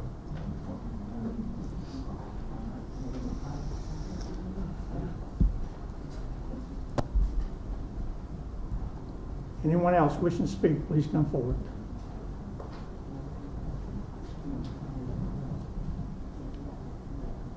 State your name, sir. Good afternoon, Councilman. My name is Willie Smith. I'm a resident of Goldsboro. I'm just here to echo back on what they just talked about. I am a concerned citizen here of Goldsboro. I've been here for right 20 years, and the homeless ministry has been something dear to my heart. And I appreciate the ministers out here before they moving by Brother Cole, and warm hearts, warm blank souls by the sister that's left here. And I myself have been actively involved in trying to do something on my own personally.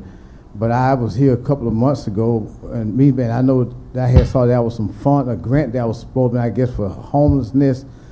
And I tried to make it mean, but I hadn't heard anything about what's being done with those fundings that I saw that was a grant for, so I'm kind of curious about that. And that's another issue that I have concern about. I think the beginning of the year they passed a law about the trucks with the loud mufflers driving down Wayne Memorial Drive 2 and 3 o'clock in the morning. And I understand that was supposed to be a law that was improvised that you guys are going to start writing tickets.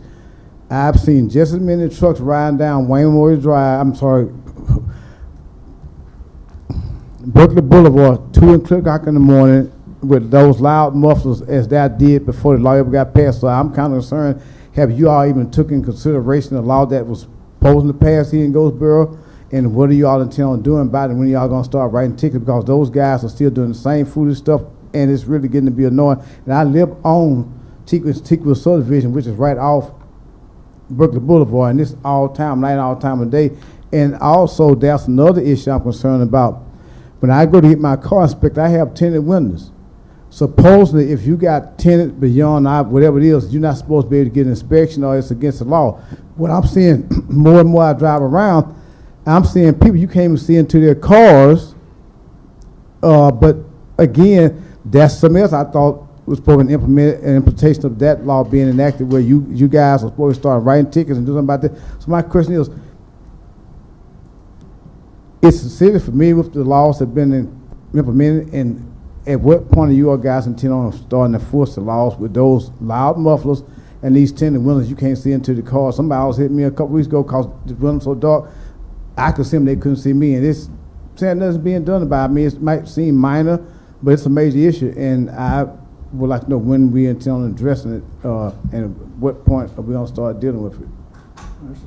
Let me just say that first on the homeless issue, we haven't received the money for that homeless grant program yet. When we do, we are already we're already in the process of starting to work towards a funding process totally separate from the nonprofit organization funding. So information will be forthcoming on that at some point in the near future, I hope. On mufflers and tinted windows, let me just say that people that do inspections, their criteria is given by the state.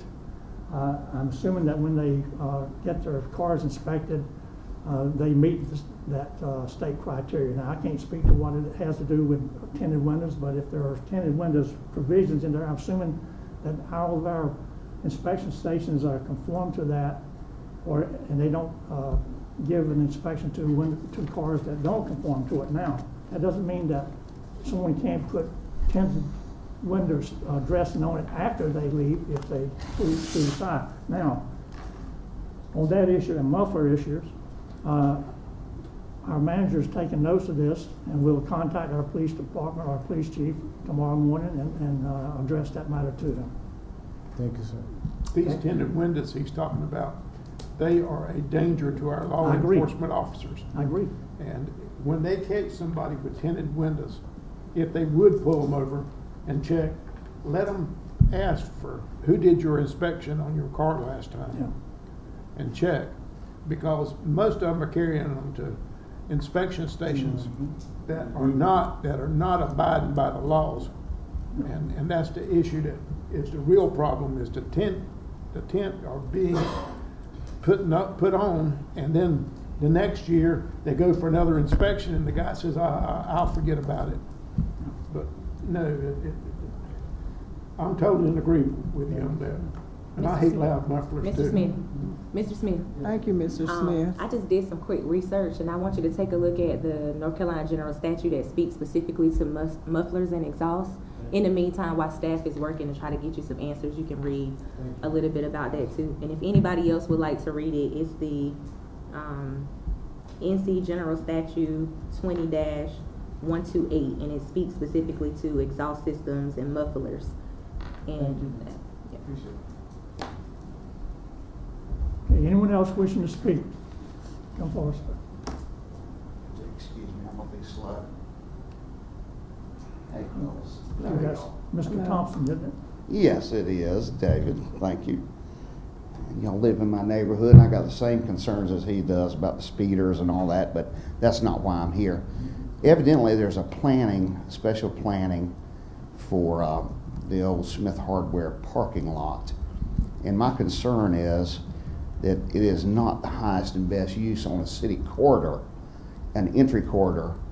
We spent $15 million plus in 10 or 12 years trying to improve downtown. And the last thing we need is a tow lot for junk cars on our city corridor, entry corridor. I mean, it comes in from 117, it comes in from Highway 70, Grantham Street, it comes in from Ash Street, and I really do not think that's the highest and best use of that property.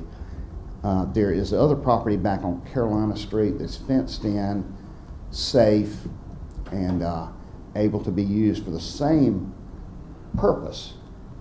But I do have the exact same concerns that he did about the speeders. Charles lives on Park. Yes, sir. You live on Park. I live on Beach, and they're coming 60, 70 miles an hour down the street on motorcycles and 50, 60 miles an hour in cars constantly. And it's unsafe for our children, our pets, us backing out of our driveway, everything. So we really need to address that. And I noticed coming down Carnegie Street the other day, they've got a nice little plaque that mounts to the street sign that gives you your speed. I think we need more of those. But that's basically my concerns. But I'm really concerned about downtown because I live and work and have worked on restoring downtown for 30 years, investing in my properties, and I don't want it degraded if you drive in, turn right on Grantham Street onto George Street, those houses look absolutely terrible. And they need to be improved. The planning needs to be on them. It's just, it's something that degrades our entire downtown, which we're trying to improve. We got 66 high-end apartments coming into downtown. And we don't need to ruin that for people that we want to shop, live, eat, and work in our downtown. Thank you. Thank you. Thank you. Anyone else wishing to speak?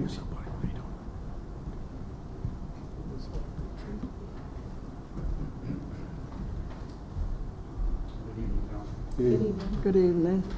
My name is James Beeman. Right along with that guy, I don't know him, but I believe there should be more opportunities here in Goldsboro. I'm working on a business proposal for a kids museum, and yeah. Excuse me, could you speak up? Because I said, well, let me start over. Thank you. Okay. I believe there should be more opportunity in Goldsboro, so I'm working on a business proposal for a kids museum, and I just wanted to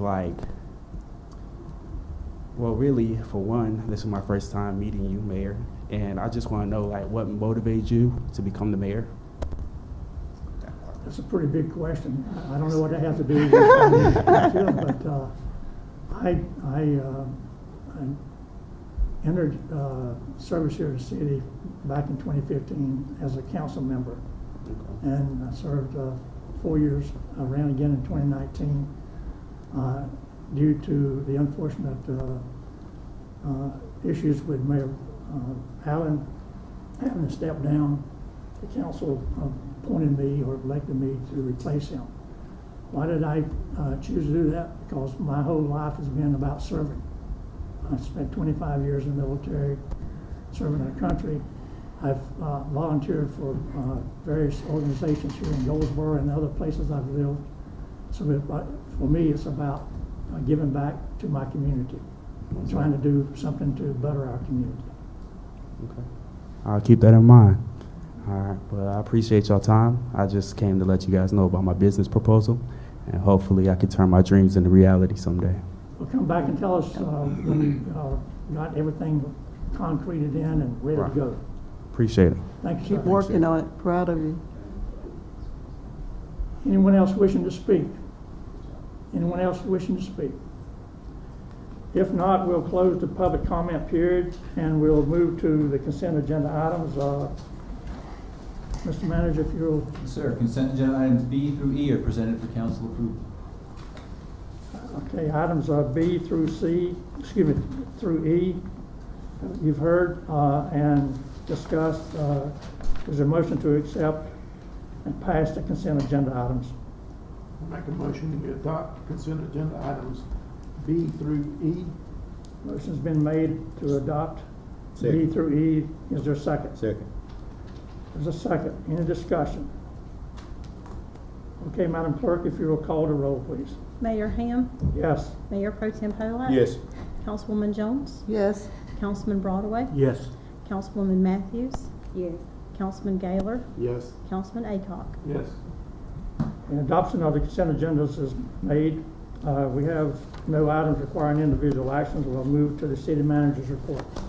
So I'd just like to thank staff and the Isley team for working on the manager's recommended budget. We've been doing that over the last month and a few weeks in particular, and we'll continue to do it this week and hope to present it on May 16th to the council. That's all I have, sir. All right, thank you. This time we'll move into ceremonial documents. We have about 5 presentations to be made. I'm going to start it off, and I'm going to call Ms. Peacock up forward. We're going to talk about the Mental Health Month proclamation.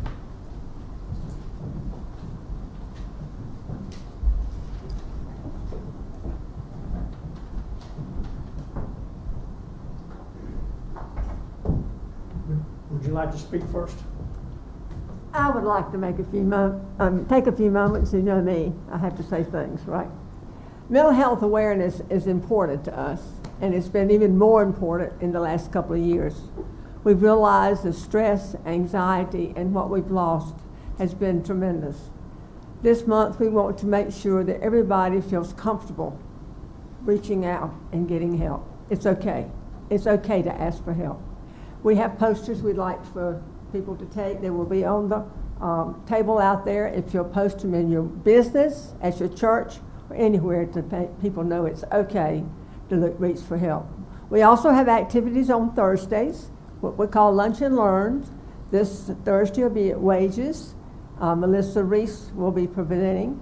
The next Thursday will be at Mount Olive Library, Natalie Kemp, and then we'll have 2 Thursdays at the public library. They are open to the public, and we'll even give you a sandwich if you'll come. Thank you. And I'd like to also recognize Bobby Jones, who's on our board, who's here with us also. Emily, can I have one of those posters to put up in my church? I think there's one, don't you? Mr. Jones, you want to come up? You told me to.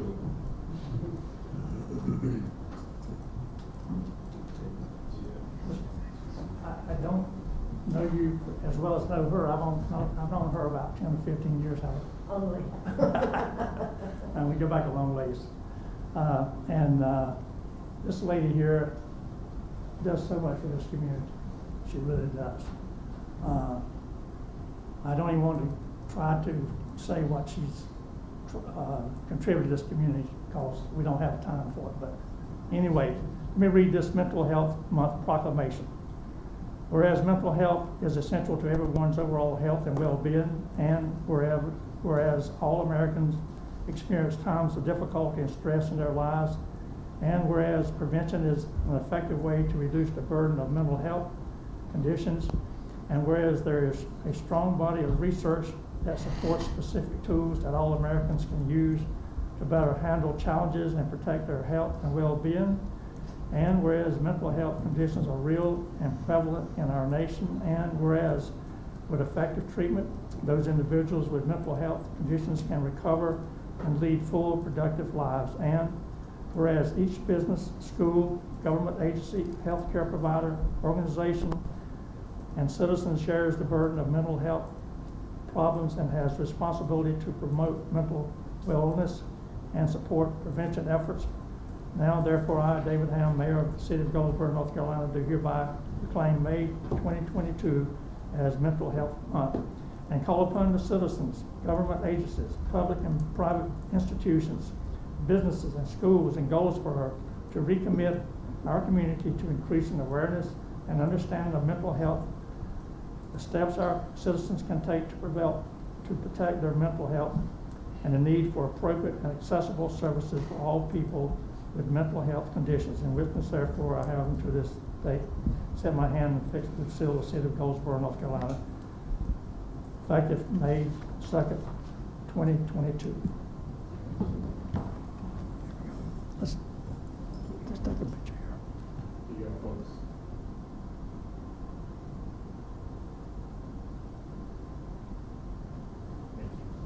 Sir, you want to say something?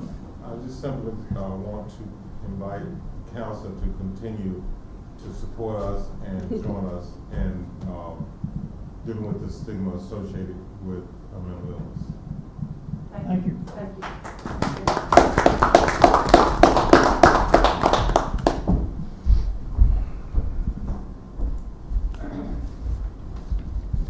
Okay, next is the Peace Officers Memorial Day Proclamation, and Councilman Pollack, I believe, is going to read this.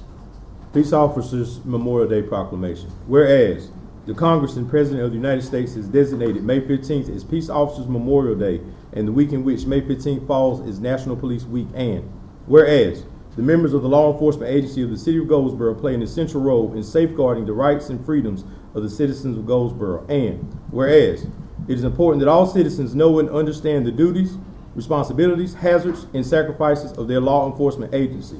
And whereas members of the Goldsboro Police Department recognize their duty to serve the people by safeguarding life and property, by protecting them against violence and disorder, and by protecting the innocent against deception and the weak against oppression. And whereas the men and women of the law enforcement agency of the City of Goldsboro unceasingly provide a vital public service. Now, therefore, I, David Ham, Mayor of the City of Goldsboro, North Carolina, do hereby proclaim the week of May 11th through May 17th, 2022 as Police Week, and May 15th as Peace Officers Memorial Day, in honor of those law enforcement officers who, through their courageous deeds, have made the ultimate sacrifice in service to their community or become disabled in the performance of duty. And let us recognize and pay respect to the survivors of our fallen heroes. I further call upon all citizens of the City of Goldsboro and all patriotic, civic, and educational organizations to observe this time with appropriate ceremonies in which everyone may enjoy in commemorating law enforcement officers, past and present, who by their faithful and loyal devotion to their responsibilities have rendered a dedicated service to their community, and in so doing have established for themselves an inviolable and enduring reputation for preserving the rights and security of all citizens. In witness thereof, I have hereunto set my hand and affixed the seal of the City of Goldsboro, North Carolina, the second day of May 2022. Thank you. Next is the National Day of Prayer Proclamation, and Councilwoman Jones, you're reading that? Yes, Mayor Ham, would it be appropriate to ask the pastors that are here to come up front, because they are our prayer warriors and they have prayed so much for the city council. Absolutely. And represent the city. So could you guys just come up as I read this?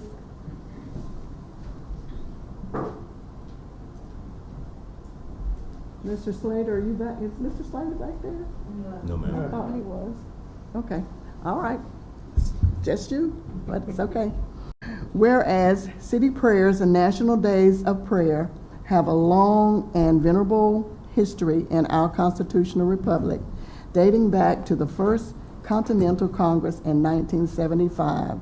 And whereas the Declaration of Independence, our first statement as Americans of the national purpose, and identify, make the laws of natural and naturals, nature and nature's God, the foundation of our United States of America, and asserted that people have inalienable rights that are God-given. And whereas created in 1952 by a joint resolution of the United States Congress and signed into law by President Harry S. Truman, the mission and purpose is to encourage prayer for our country and personal repentance. And whereas in 1988 legislations setting aside the first Thursday in May of each year as a national day of prayer was passed unanimously by both House of Congress and signed by the President Ronald Reagan.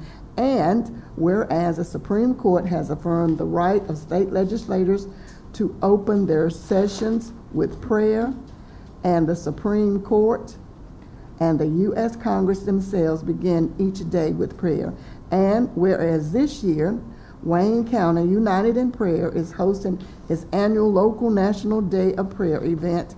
And whereas a National Day of Prayer is an opportunity for Americans of all faith to join in united prayer to acknowledge our dependence on God, to give thanks for blessings received, to require healing for wounds endured, and to ask God to guide our leaders and bring wholeness to the United States and her citizens.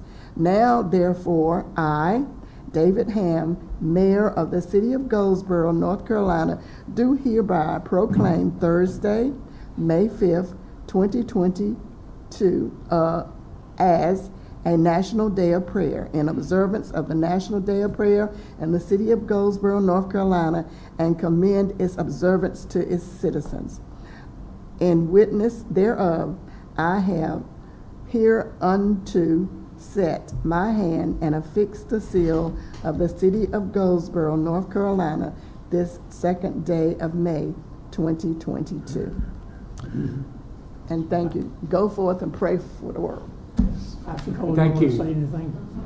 I would say this. I have had the pleasure of being involved with the National Day of Prayer in our city for many years, and we need to pray. I know that we come from different backgrounds of faith, but as a city, I pray for us consistently. As a county, I pray for us consistently. As a nation, I pray for us consistently. My wife often tells me, it's not the least that we can do. It's the best that we can do is to pray. So I would challenge all of us, not even just only on the day, May 5th, but every day, that we should pray for one another and for our country. Thank you. Thank you, sir. Okay, next item on the list is the Military Appreciation Month proclamation, and Councilman Broadway will read that. Military Appreciation Month proclamation. Whereas our brave servicemen and women, their families and their loved ones share in the support and sacrifice necessary for our freedom. And whereas this proclamation marks the beginning of Military Appreciation Month, a month in which the Department of Defense and our grateful nation will honor the courage, commitment, and selfless service of our military. And whereas community members, businesses, military bases and posts, and other organizations are encouraged to recognize military members and their loved ones with special events such as family activities, community gatherings, sporting events, retail discounts, and other forms of special recognition throughout the entire month of May.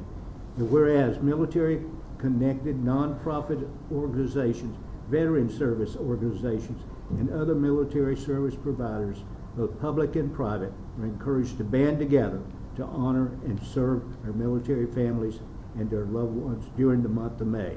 Now therefore I, David Ham, Mayor of the City of Goldsboro, North Carolina, do hereby proclaim May 22nd as Military Appreciation Month and officially recognize the many sacrifices made by our veterans, service members, wounded warriors, their families, and their survivors, as well as the vast network of organizations that serve these heroes across the state.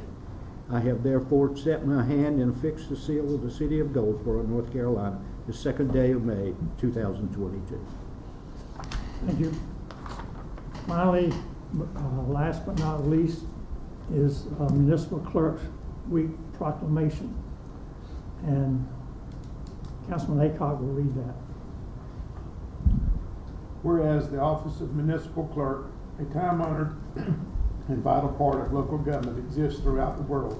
And whereas the office of municipal clerk is the oldest among public servants, and whereas the office of municipal clerk provides the professional link between the citizens, the local governing bodies, and agencies of government at other levels. And whereas municipal clerks have pledged to be ever mindful of their neutrality and impartiality, rendering equal service to all. And whereas the municipal clerk serves as the information center on functions of the local government and community. And whereas municipal clerks continually strive to improve the administration of affairs of the office of the municipal clerk through the participation in education programs, seminars, workshops, and the annual meetings of their state, province, county, and international professional organizations. And whereas it is the most appropriate that we recognize the accomplishments of the office of the municipal clerk. Now I therefore, David Helm, Mayor of the City of Goldsboro, proclaim the week of May 1st through the 7th, 2022 as Municipal Clerks Week, and further extend appreciation to our City Clerk, Laura Getz, our Deputy Clerk, Holly Jones, and all municipal clerks for the vital services they perform and their exemplary dedication to the communities they represent. In witness thereof, I have hereunto set my hand and caused the seal of the City of Goldsboro, North Carolina, to be affixed on this, the 2nd day of May, 2022. Thank you. And we certainly do depend on our clerks who do an admirable job in providing support to not only the staff within the the managers and the mayor's office, but the staff throughout the city. So we thank you, Madam Clerk, and your assistant Holly. This time we'll offer any comments that the council members have to say, and we'll start with Councilman Aycock. You know, I don't have many things to say, but in listening to some of the public comments about the noise of cars and the window tinting and the speeding, you know, these are problems that we have. I know Sunday I was driving to church and I was coming down Ash Street and I was going about 5 miles an hour over the speed limit at 40. But I actually felt like I was sitting still when some of the cars were passing. They were going 65 or 70 miles an hour down Ash. And the problem I think we have is that we have a shortage of police officers, and we have to put the police officers where they're needed most. And if we were fully employed in the police department, I think we could do more to stop it. But we got to make an effort with what we've got. And you know, I appreciate the people coming up and speaking on it. And I want the city manager to see whatever corrective actions we may be able to take. It will be tough, and I know that. Councilman Gaylor? Thank you, Mayor Ham. Earlier this evening during the work session, I spoke rather critically of 3 of the items on the consent agenda. A couple of times just asking for some technical clarification, but one of them actually against or seeking a little bit more input on consent agenda item B, which was the outdoor storage. I want to make it very clear, I welcome and I support anyone who's willing to make an investment in a business and in themselves in the city of Goldsboro. Make it very, very clear. I hope that he and his business are incredibly successful. So while I do always question things, what is the highest and best use of a piece of property? What is the highest and best use of something along an entrance of a corridor? We have in a public comment earlier tonight, it was very eloquently stated, very accurately stated. I very much agree. But the consensus of council was obvious. That is a concern, but this is a piece of property that hasn't been used in decades. And putting it to some use that is done in accordance with our ordinances is better than no use. And those are tough inner debates for me, because I want to see something preserved for another opportunity, but I also celebrate the opportunity that someone takes to invest in themselves and invest in a business and take those chances. And that's the American dream, is to open up a business and be successful, and then employ your neighbors and provide opportunities for them. So to that particular landowner, business owner, good luck. I celebrate you, even though there were some tough conversations tonight. But as always, I just appreciate folks that are willing to do that. So thank you. Thank you. Councilwoman Matthews. I want to wish some well wishes to the Mayor's Committee for Persons with Disabilities as they get ready to have their 25th Hal Plunk Disability Awareness Walk on this Wednesday. So best wishes to you guys on a great event. I also want to say Happy Teacher Appreciation Week to all us educators. Teacher Appreciation Week is May 2nd through the 6th. And lastly, today is our former District 4 representative's birthday. So I want to send a special happy birthday to Commissioner Foster, and thank you for all you continue to do for not only just the citizens of Goldsboro, but the county as well. Thank you. Councilman Pollock. I just want to close by saying that I'm glad to be back to work. Although much needed time away was very important for me at the last meeting. I was satisfied in knowing that our Goldsboro Deal alumni was recognized, as well as being awarded the funds that will assist in making this year and future years a success. I also want to applaud the individuals that encourage us as a council to stay on the path that will put our city in the right direction. I also want to commend a young man that has a vision that spoke tonight. My wife and myself have discussed kids museums close in this area. She's a granddaughter will be 3 this year, and very inquisitive about things. We don't want to have to travel so far. We could use that as an asset in our city. So any way I can help you, young man, I encourage my kids and solicit ideas to bring forward to the council. As I tell them daily, when the group of young men wanted to have the skate park next to O'Reilly's, they came with a presentation, things went in place, and you see we have a skate park. So I also encourage and solicit all of the citizens of Goldsboro of things that we can do to benefit all of our citizens. So I appreciate you, salute you, and applaud you tonight for your vision. And any way I can be of assistance, please let me know. Thank you, sir. Councilman Broadway. Well, last week I attended the annual North Carolina League of Municipalities meeting in Wilmington, and I was very, very proud of Goldsboro. We were nominated for a number of awards, and one of the main seminars that a large number of people attended were on Main Street restoration, and also on restoration of homes in the surrounding areas. And we actually had had Julie Metz, who'd been one of our downtown development directors, was the lead on that, and she's now working for the leagues. So I was very proud of Goldsboro, and then really good comments that Goldsboro received down across the whole state. That's all I have, sir. Councilwoman Jones. Yes, first, I would like to commend our council, and I want you to know that I appreciate each and every one of you.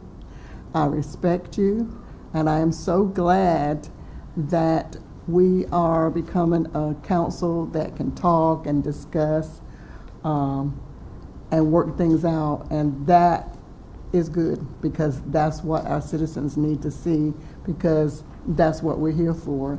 The second thing is I want to echo City Councilwoman Brandy. If you can read, thank a teacher, and if you can read in English, thank a soldier. Also, I would like to wish, we have Mother's Day coming up, and I would like to wish all the mothers out there, honor your mothers, happy Mother's Day. And for some of the ladies who did not have children, you are a mother, because I'm sure somewhere you have nurtured someone. So have a wonderful Mother's Day, and know that you are appreciated. Thank you. I'm just going to make a couple of comments. One is tonight we paid recognition to 5 different organizations of people: the mental health workers, peace officers, military, and our municipal clerks. And you added mothers at your speaking opportunity. There's a lot of people that make up our city that make our city what it is. And they all work sort of independently in one way, but yet their results contribute to the whole of what Goldsboro is. And we should never forget that there's people that we don't see every day, that we don't have coming before us in our council meetings. They're doing their job, they're going out, they're performing the services that they are in their profession. And all of this goes to make, again, as I said before, not to be redundant, but it makes Goldsboro what it is. So we should be proud and that we have the people with the attitudes that they have, and that has changed the face of Goldsboro, continuing, as Pastor Cole said before, to make Goldsboro even a better place to live and work. I commend them for it. And ladies and gentlemen, that's all I have to say. If there's nothing else, I would entertain a motion to close the open session and go back into closed session. Mayor, move we close the open session, return to closed session to discuss matters of potential litigation. Motion's made. Second. Motion second. All in favor, raise your hand. Okay, at this time, the open session is closed. Thank you for coming. We will go back.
He died. Mayor. Mayor Hans, we're open for Proper amount of Country Day, it was in the city limits. Okay, we're back in open session. There'll be no further business. Meeting's adjourned. And it was a sewer line that ran. Just think he's being so hard here.